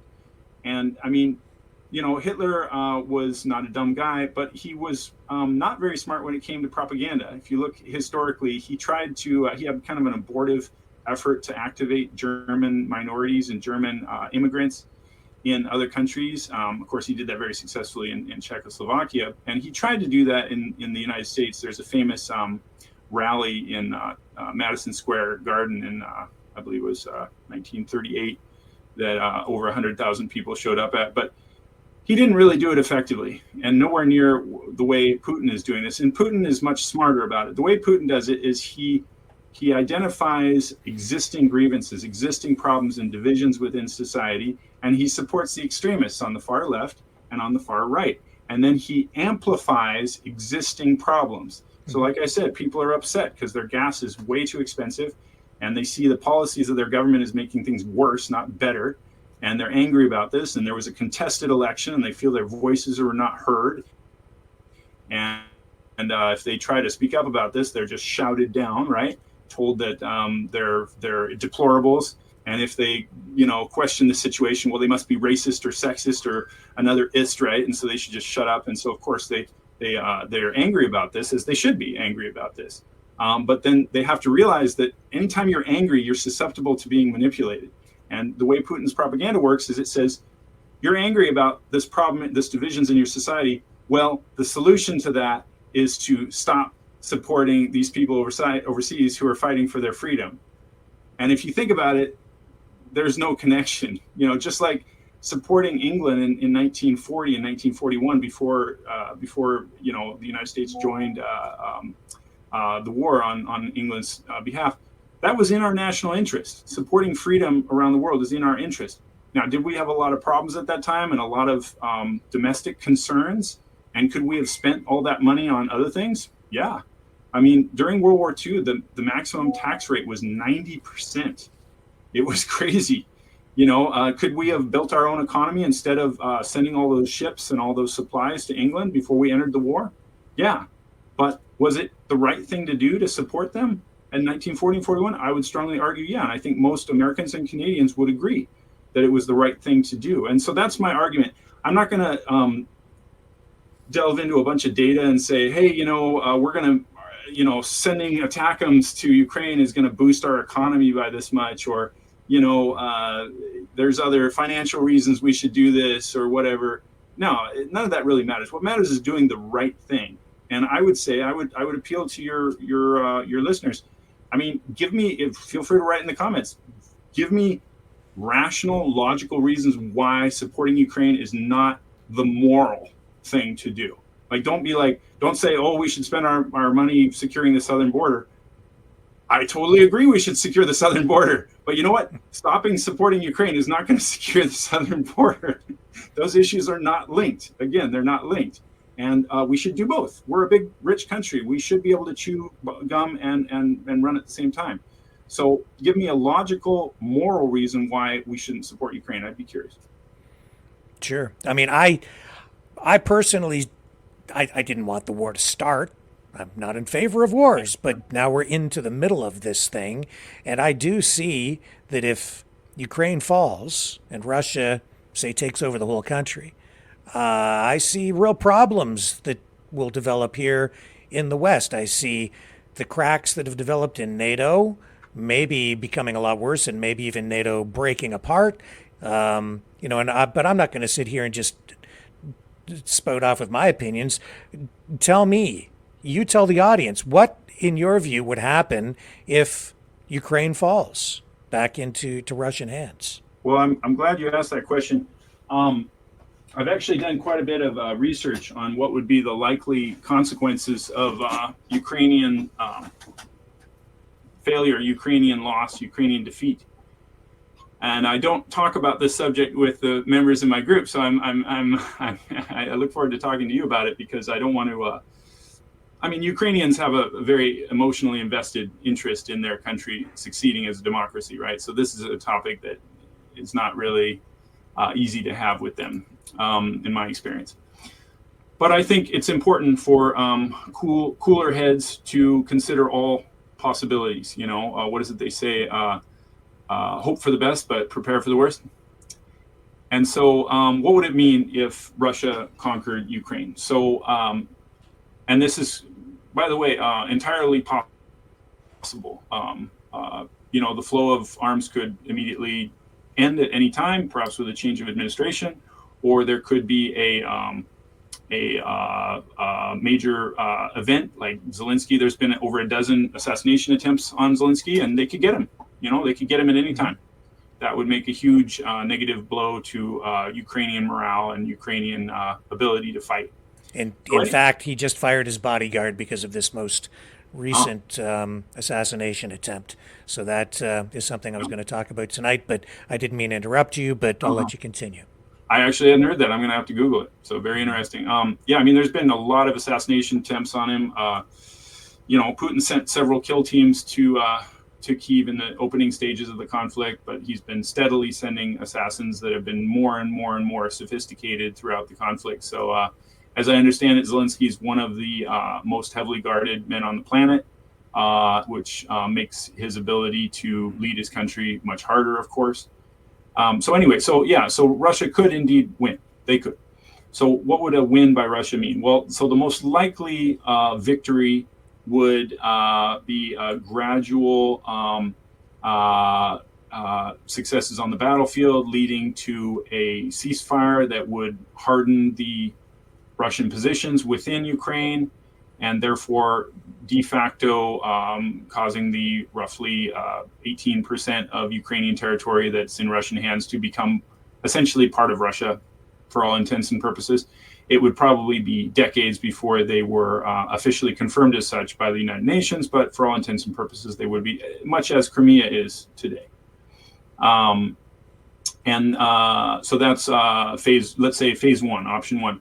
If that were to happen, then the Russians would shift to an attempt at regime change in Kyiv, and they would attempt to overthrow Zelensky or encourage some sort of astroturfed Ukrainian movement to overthrow Zelensky and replace him with Yanukovych or one of these other pro-Russia politicians that they have waiting in the wings. You know, they've got they've got a bench of them. They've got a bench of them for every country. They probably have them for Canada and the U.S. too, but they've got them ready. And so that would be what they would try to do is they would try to make things as miserable for the average Ukrainian for as long as possible until the average Ukrainian says, you know what, enough. Let's just go to our regular lives and let's overthrow. I'll look away while some group overthrows Zelensky, and then we can get back to our lives as usual. That's been Putin's plan. So if they do that, those two outcomes are the most likely. A less likely but still possible outcome would be that Russia conquers the entire country and slowly converts it into a pro-Russia satellite of Russia. If that happens, then they would probably build Russian military bases along the Polish-Ukrainian border, along the Romanian-Moldovan border.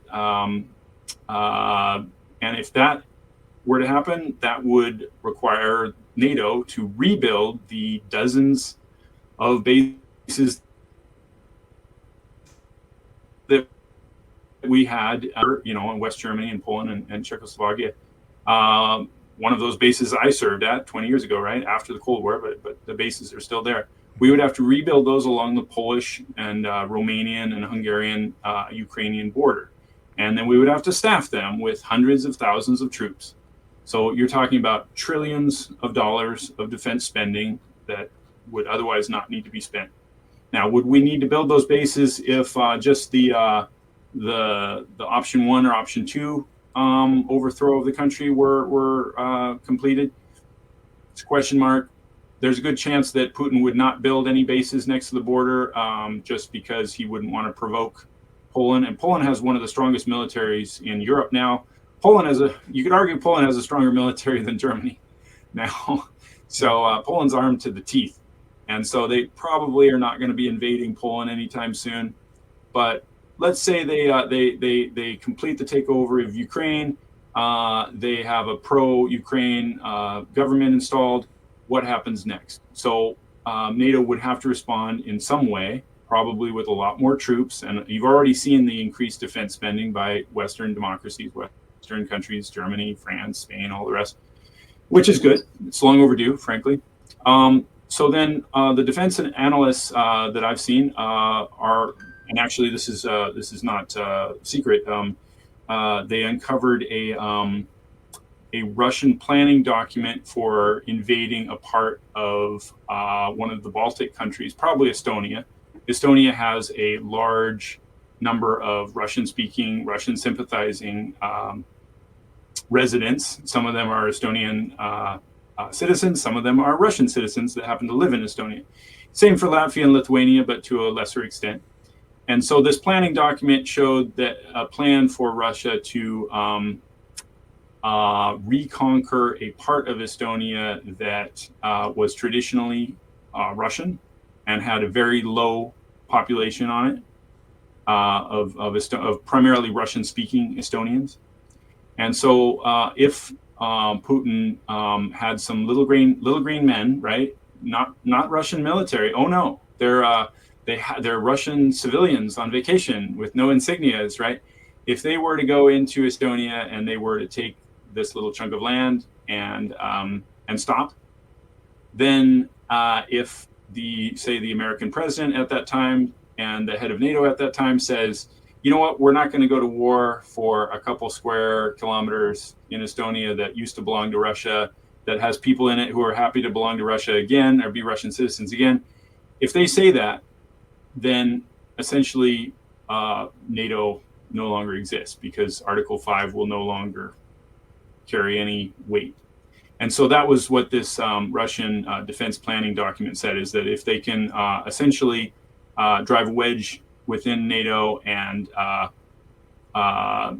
basically destroy the ability of Article 5 to deter future conflicts, then NATO as an organization would not have it would be defanged essentially. So that's one future scenario that we would have to prepare for. There's a lot more.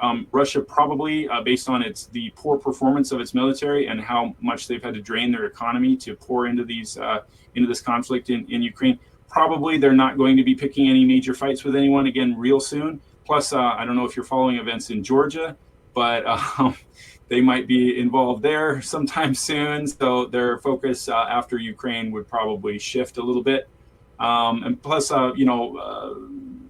viewers of this program may not be aware, but Russia and China actually don't really get along all that well. And therefore, Russia has had some traditional border conflicts and concerns about their eastern border as well. So long story short, what would it mean for a Russian victory in Ukraine? It would mean a lot more money and concern and threats for NATO. It might damage NATO's ability to function long term. And of course, it would be horrific for the 40 plus Ukrainians who would have to live under the Russian boot. And there would be a lot more international effects where authoritarians around the world would take heed of Russia's success and come to their own conclusions on that, right? I mean, China would realize, well, if it worked for Russia in Ukraine, it will probably work for us in Taiwan. You can see the results of this long term. So anyway, hopefully that answered your question. Sure, and if NATO breaks up, this really, you talk about the new multipolar geopolitical reality that we do hear discussions on. If NATO ceases to exist, man, that is a completely new scenario, and that would have a direct impact on the economy here. In so many different ways, because it's going to affect oil prices, the oil trade, the American dollar, because it's all very much connected. The economy here is really supported by international stability, the flow of goods through shipping, which that would all be in jeopardy. I can see real instability. People, I think, it's lost on people here how much impact it would have if Ukraine were to actually fall. It's a big concern to me, but yeah, well, it's a big concern to me too, and it definitely would have a negative effect on a lot of international trade, and it would probably, I'm sure some people would make money off it no matter what, but it would be a negative to us economically. I'm more focused on the moral aspects. I feel that, defending Ukraine is the right thing to do. Is it going to help my country economically? Probably, but that's not my primary concern. I feel like America and Canada will be all right. I have to say too, that the leaders, when I hear Biden on CNN yesterday talking about how civilians have been killed with U.S. bombs in Gaza, I'm thinking, wow, that guy's not very good at PR. He's not very good at anything, is he? I know. It's just, it's like, whose side are you on? it really, a lot of this does come down to public relations, and and propaganda. And it's hard to know exactly One what person's PR is another person's propaganda. yeah, I don't know where it's all. That's why I wanted to bring you on, because I wanted some balance and perspective for people here, because all we're hearing over here is it's basically over, and we should just give up. It's kind of like listening to Tokyo Rose, but the Russian Right. version, right? Hey, yeah, Joe, you give up now. It's no Right. use, right? Yeah, the war will be over next week, just like we said it would be last year and the year before. Right. Yeah. Do you see connection between what's going on in Gaza and Israel and what's happening in Well, it's interesting Ukraine? you asked that. I mean, I'm very insulated from what's going on in Israel, Palestine. I don't really pay a lot of attention. It's made my life a lot harder as someone who's supporting Ukrainian military units. It's definitely, I don't know if Putin was behind October 6th in some way or another. I do wonder, because he's been very close to Iran, and he did host several delegations from Hamas in Moscow. But if he was behind it, he was a genius, because it dramatically hurt the Ukrainian war effort. To give you one example, I mean, first of all, it wiped Ukraine right off the front pages, like you said. In the PR battle, it was a masterstroke.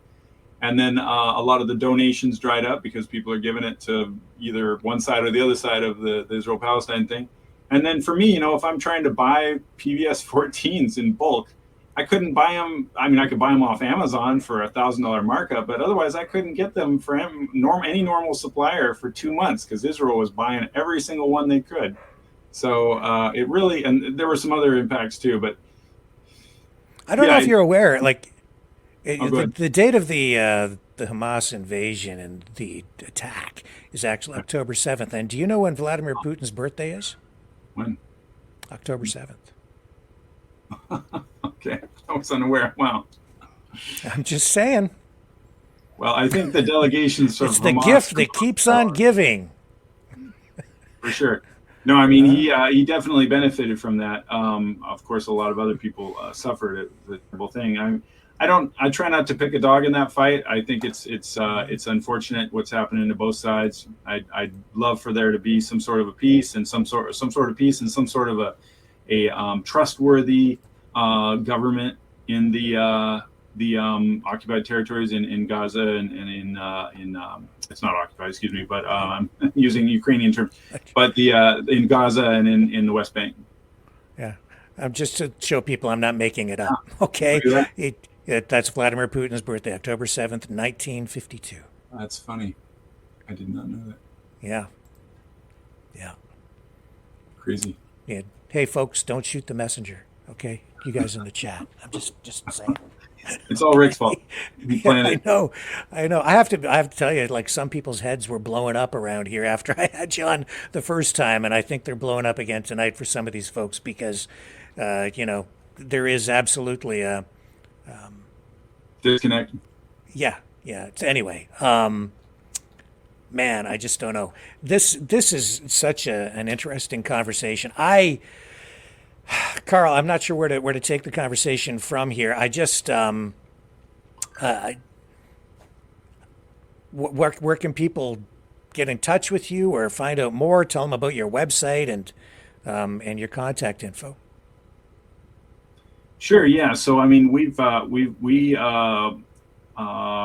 make an effort to help provide resources for volunteers to get involved.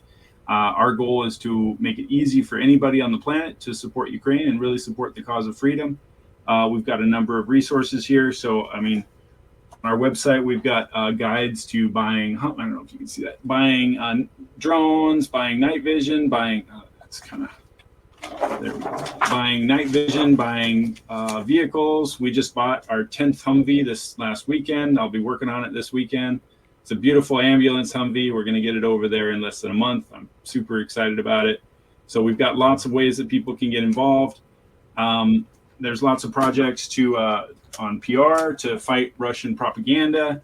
to help tell the truth to people. We've got a really active communities of faith engagement team that's doing some amazing work connecting Ukrainian pastors with American pastors and American congregants, and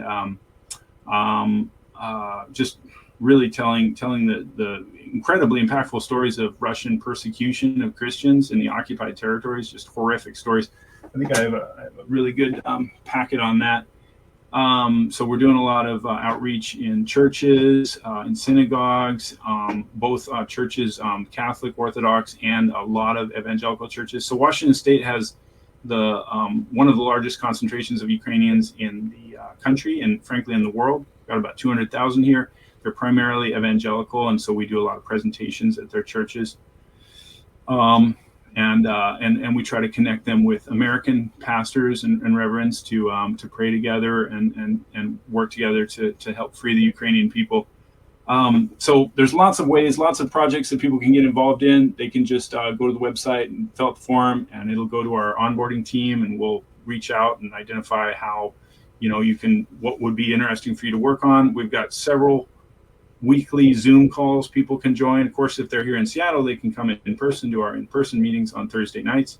But if they're national or even international, we've got calls all week long on various topics. We got an anti-drone call tomorrow where there's a group called Tech for Ukraine that's doing amazing work on anti-drone technology and encrypted communications and supercharging Starlinks. And they're doing some really interesting things with Starlinks, I'll say. I can't really explain all the details, but really interesting things. So there's a lot of ways to get involved. Most groups just want people to give them money and then go away, but we're not that way. We want to get people involved, have them work directly with Ukrainian military units, and meet the soldiers and really get the firsthand knowledge of what life's like over there and how these people are defending their homes and their families and their way of life.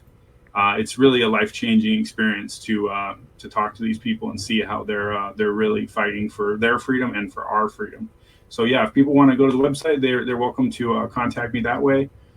And I just wanted to close with just mention for some of your viewers and listeners whose heads might be exploding. I mean, it's important to have a balanced news diet and get outside of the bubble. And, make sure that you listen to stuff you disagree with occasionally and get the perspective. Even if you disagree with it, it's important to know that some people feel that way, even if you just want to argue with them, or even if you just want to know what they're thinking. Because I think, I can't speak for Canada, but here in the United States, we are more divided than at any time since the Vietnam War. And a lot of that comes down to just people not talking to each other and people getting their news from very different sources and not looking at the big picture and not realizing that, especially the mainstream media has an agenda, and they have they have their pitch, and they're going to push you into their box. And that's why I really appreciate what you're doing, is helping free people from that mental imprisonment, really, and give them a dose of the truth, and also sharing both perspectives on important issues like Ukraine. So I really appreciate you having me on. Well, yesterday, we were talking a little bit here, and I did show a little bit of footage of the Russian Victory Day parade.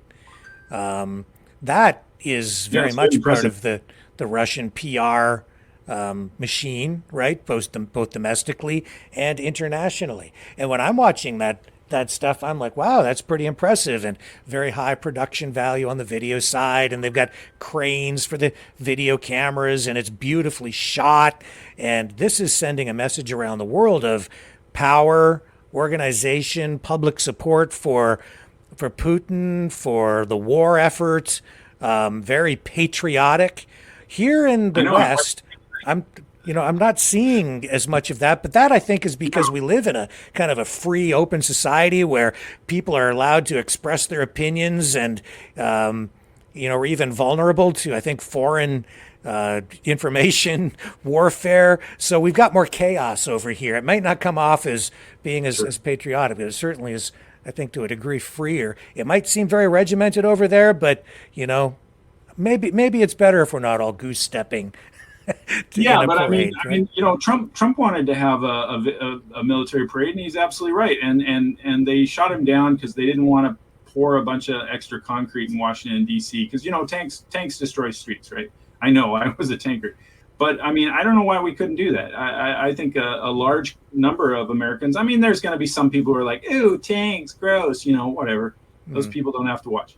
But I think that, like you said, it shows power and strength and patriotism and support for the military and military support for the state. Frankly, I don't see what's wrong with that. And I wish that we'd do that here. You know who else does that is France.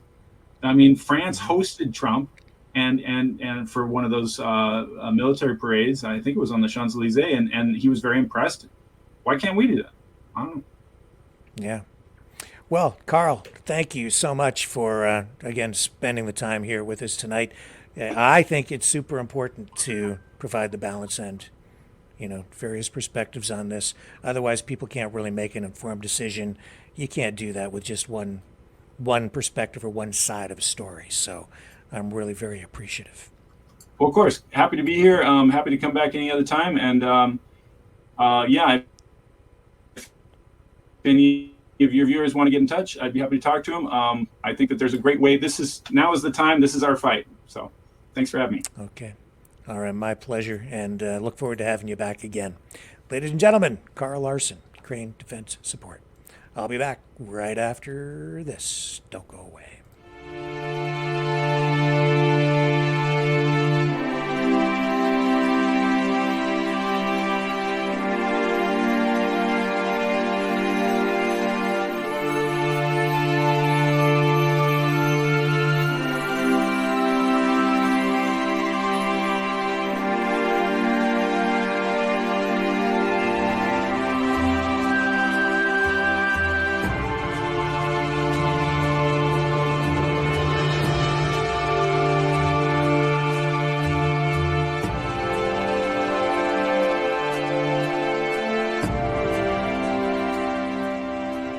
Maverick News.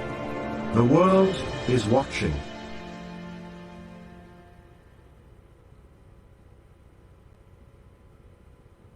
Okay, folks, I am back, and we can continue with a little bit more of today's top news stories.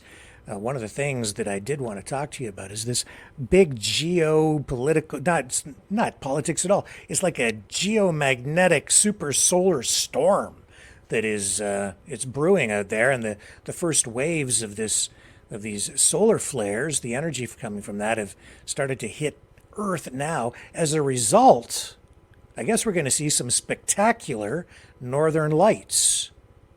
Yeah, I don't know if you've ever witnessed or seen the northern lights, but they're beautiful.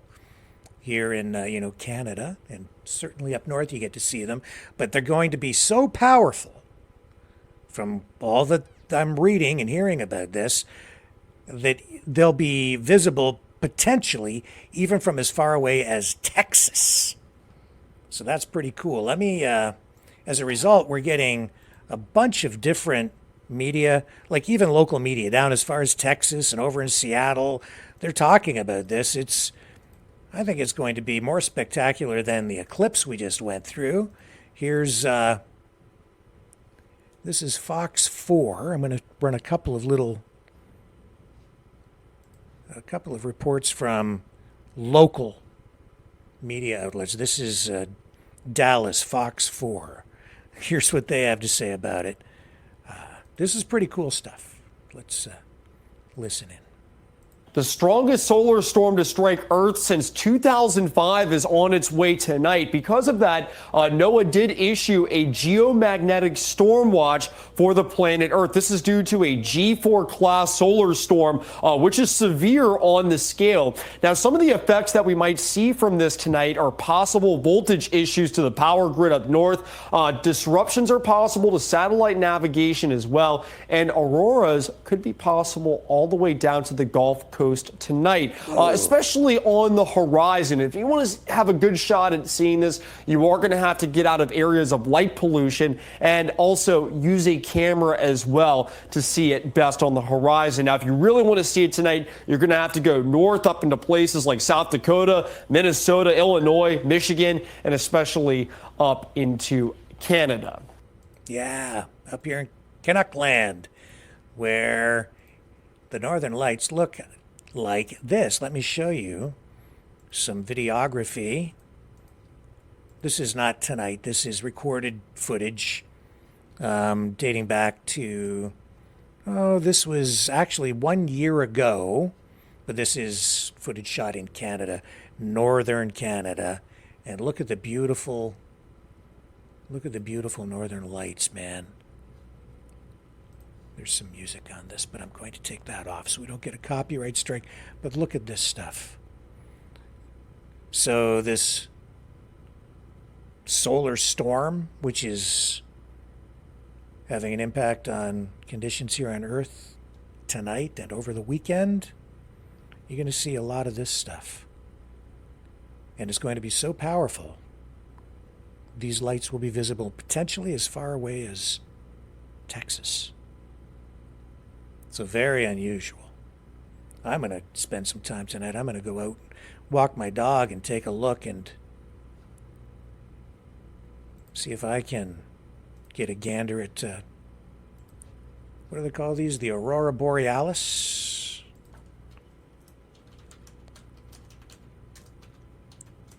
You know, the Northern Lights. Very cool stuff. Look at that. That's real. Like, that's not just computer generated stuff. This footage, I know. This is just shot on video, not edited, not just plain raw footage. And that's what it can look like. That was a year ago. Tonight, it's supposed to be even more intense, and over the weekend. So if you can get out of the city into an area where you don't have too much light pollution, no matter where you are in Canada and parts of the United States, you may be able to witness some of this action. Look at that. Isn't that amazing? Mother Nature is so powerful, isn't it? Isn't she?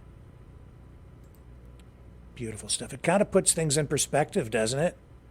Makes you feel kind of small, I would say. Here's a report from, well, since we had Carl Larson on from Seattle, let's go to Seattle and see what they're saying down there at Fox 13. Let's bring this up. Here's, yeah, don't miss this. You don't want to miss the Aurora Borealis. Hey, welcome back. 7:14. Check it out. You're not going to want to miss this. A severe geomagnetic storm forecasted for this weekend means there's a chance to see the northern lights. And here in the Pacific Northwest, we're forecasting to see mostly clear skies, so that's good news. The storm is predicted for late tonight, early tomorrow morning. So the best chance to see the aurora is typically between midnight and 3 a.m. when the sky is at its most darkest point. It's also best to get far away from city lights and the pollution of those lights. And I've seen it before. It's such a cool thing. You really don't have to go that far. You just get a little bit away from the city lights. Just get away from the city lights if you can, yeah. And I mean, mountains are a good spot, or up toward the San Juans. Just get away from the main cities, and then you should be able to see it late tonight between midnight and 3 a.m. It'll be on the dimmer side where we live, but northern parts of Washington could have a much better chance. Let's zoom in, and you can see the red is where we're going to see it the best, brightest up in Canada. Boy, are they lucky. But we will be able to see it, or should be able to see it, in the green area, which encompasses our entire state. Even down in Oregon, they may be able to see it as well. Yeah, well, might be lucky right now, but not so lucky, say, in January. Especially if you live in northern Canada, where you're going to get hit with weather that might be beautiful, but boy, it's cold up there. Too cold for me. That's why I'm down here in southern Ontario. I don't know. I'm going to look in the chat here. Have you guys, how many of you have actually witnessed in a real way the northern lights? Just going to take a look in the chat. Jilly Bean, of course, going straight to the Carrington event. Yeah, of course. Yeah, so there we are talking about the beautiful northern lights and how bright and colorful they are, and instantly going to darkness and despair. I'm not too worried about it. I think we'll get through it okay there, Jilly Bean. We're going to make it. The solar storm, I don't think, is going to kill us. Here's Rising Dragon, 1 in the 90th. He says, I don't know what that means. Mr. Smith. And Mr. Smith says, I have. It's beautiful. Yeah, I mean, that just amazing stuff. Now, here is another report from WDIV Detroit, Michigan. Just down the road from me. Not too far from where I live, only about an hour. Let's get their perspective on this. WDIV, they're going to tell us what we should see in our area right here. Now to something that's truly out of this world. A severe geomagnetic storm could move through northern lights, could make the northern lights visible in Metro Detroit tonight. According to a National Space Weather Prediction Center, conditions are really good for it. Now here's the warning from the Weather Service, and it's this line right here. Aurora may be seen as low as Pennsylvania to Iowa to Oregon. Now, here's a look at the aurora forecast. Yes, that's a real thing. It shows Michigan down right here on that line. Let's get out to Priya Mann. Priya, we normally hear about this happening up north, not down here in Metro Detroit, huh? Yeah, Damon, you can almost say the stars have aligned for more reasons than one. It happens to be astronomy night here at the Detroit Observatory on the campus of University of Michigan. And for storm chasers and science enthusiasts, this is as big as it gets. Just think about it like this. It's the Eras Tour and it's the NFL Draft all combined in one, except the stage is our gorgeous sky. And I had just gotten a text that there might be an aurora borealis tonight, and so I was thinking, well, is it true? Absolutely. The excitement for tonight's celestial show is growing by the minute. They want to know where to see the aurora. They want to know how they can see the aurora, if they can see the aurora. In the aurora borealis storm chaser community, where does this rank? Oh man, this is up there. Melissa Kalin has been an aurora storm chaser for a dozen years, but this G4 storm, and mind you, they only go up to G5, might top her list of geomagnetic storms. It means that almost one of the most powerful aurora displays possible is headed our way right now. It's the first time since 2005 that scientists can predict the intensity of the aurora, and that's because of 5 massive solar flares over the past few days. These charged particles will collide with air molecules like oxygen and nitrogen to emit light and color. And that's what we're going to be seeing play out in the sky. That's what we'll see tonight, yeah. Your best bet to view the aurora borealis is somewhere dark, away from city lights. It's amazing. I mean, one thing, when people go out tonight, if they can find dark skies and look up, they're gonna see aurora formations and movement. They're gonna see pillars and waves and swirls, and hopefully lots of color. It's going to be quite the spectacle. So to be clear, the aurora is going to start in the northeast, move north. We could see it right where we are here in Metro Detroit. The best viewing times is between 1 and 4 this morning. And of course, it doesn't hurt. Maybe you want to get out there right after sunset, secure that spot. But between 1 and 4 in the morning is your best bet to see it. Sometimes it's actually interesting. Your camera will pick it up even if you can't see it. And if it is cloudy, just give it a little bit. Maybe the clouds will move on through and you'll be able to see some of those gorgeous colors, but this will definitely be one for the memory books. Reporting live in Ann Arbor, I'm Priya Mann, Local 4. Oh man, Priya, between 1 and 4 in the morning, it sounds like it's going to be a late night over there at the observatory. Yeah. Well, actually, astronomy night runs from 8:30 to 10:30, so it's going to be great. I mean, the conversation here is going to be stellar, but again, experts are advising you to get to a darker place to check out the aurora. I also want to make clear it's at the Judy and Stanley Frankel Detroit Observatory. There's several on campus, and you do need to register beforehand. We have that information up on clickondetroit.com. Send it back to you. All right, Priya, good information. Thanks so much. Amazing. Absolutely amazing. Guys, it's like every day we're on here, we're talking about the news, right? So much darkness in the world. But as I sit here tonight, I don't know if you guys are religious. If you're people of faith, maybe you are, maybe you aren't. But kind of makes you realize that somewhere out there, there has to be a higher power. Somebody's speaking to us. Doesn't matter how bad it gets out there, folks. There's more than hope. Julie Bean, Carrington event or no Carrington event, I look up tonight, I see that, and I just know we're going to be okay, guys. We're going to make it. I'll be back tomorrow. Same time, same station. Love you guys. Catch you on the flip side.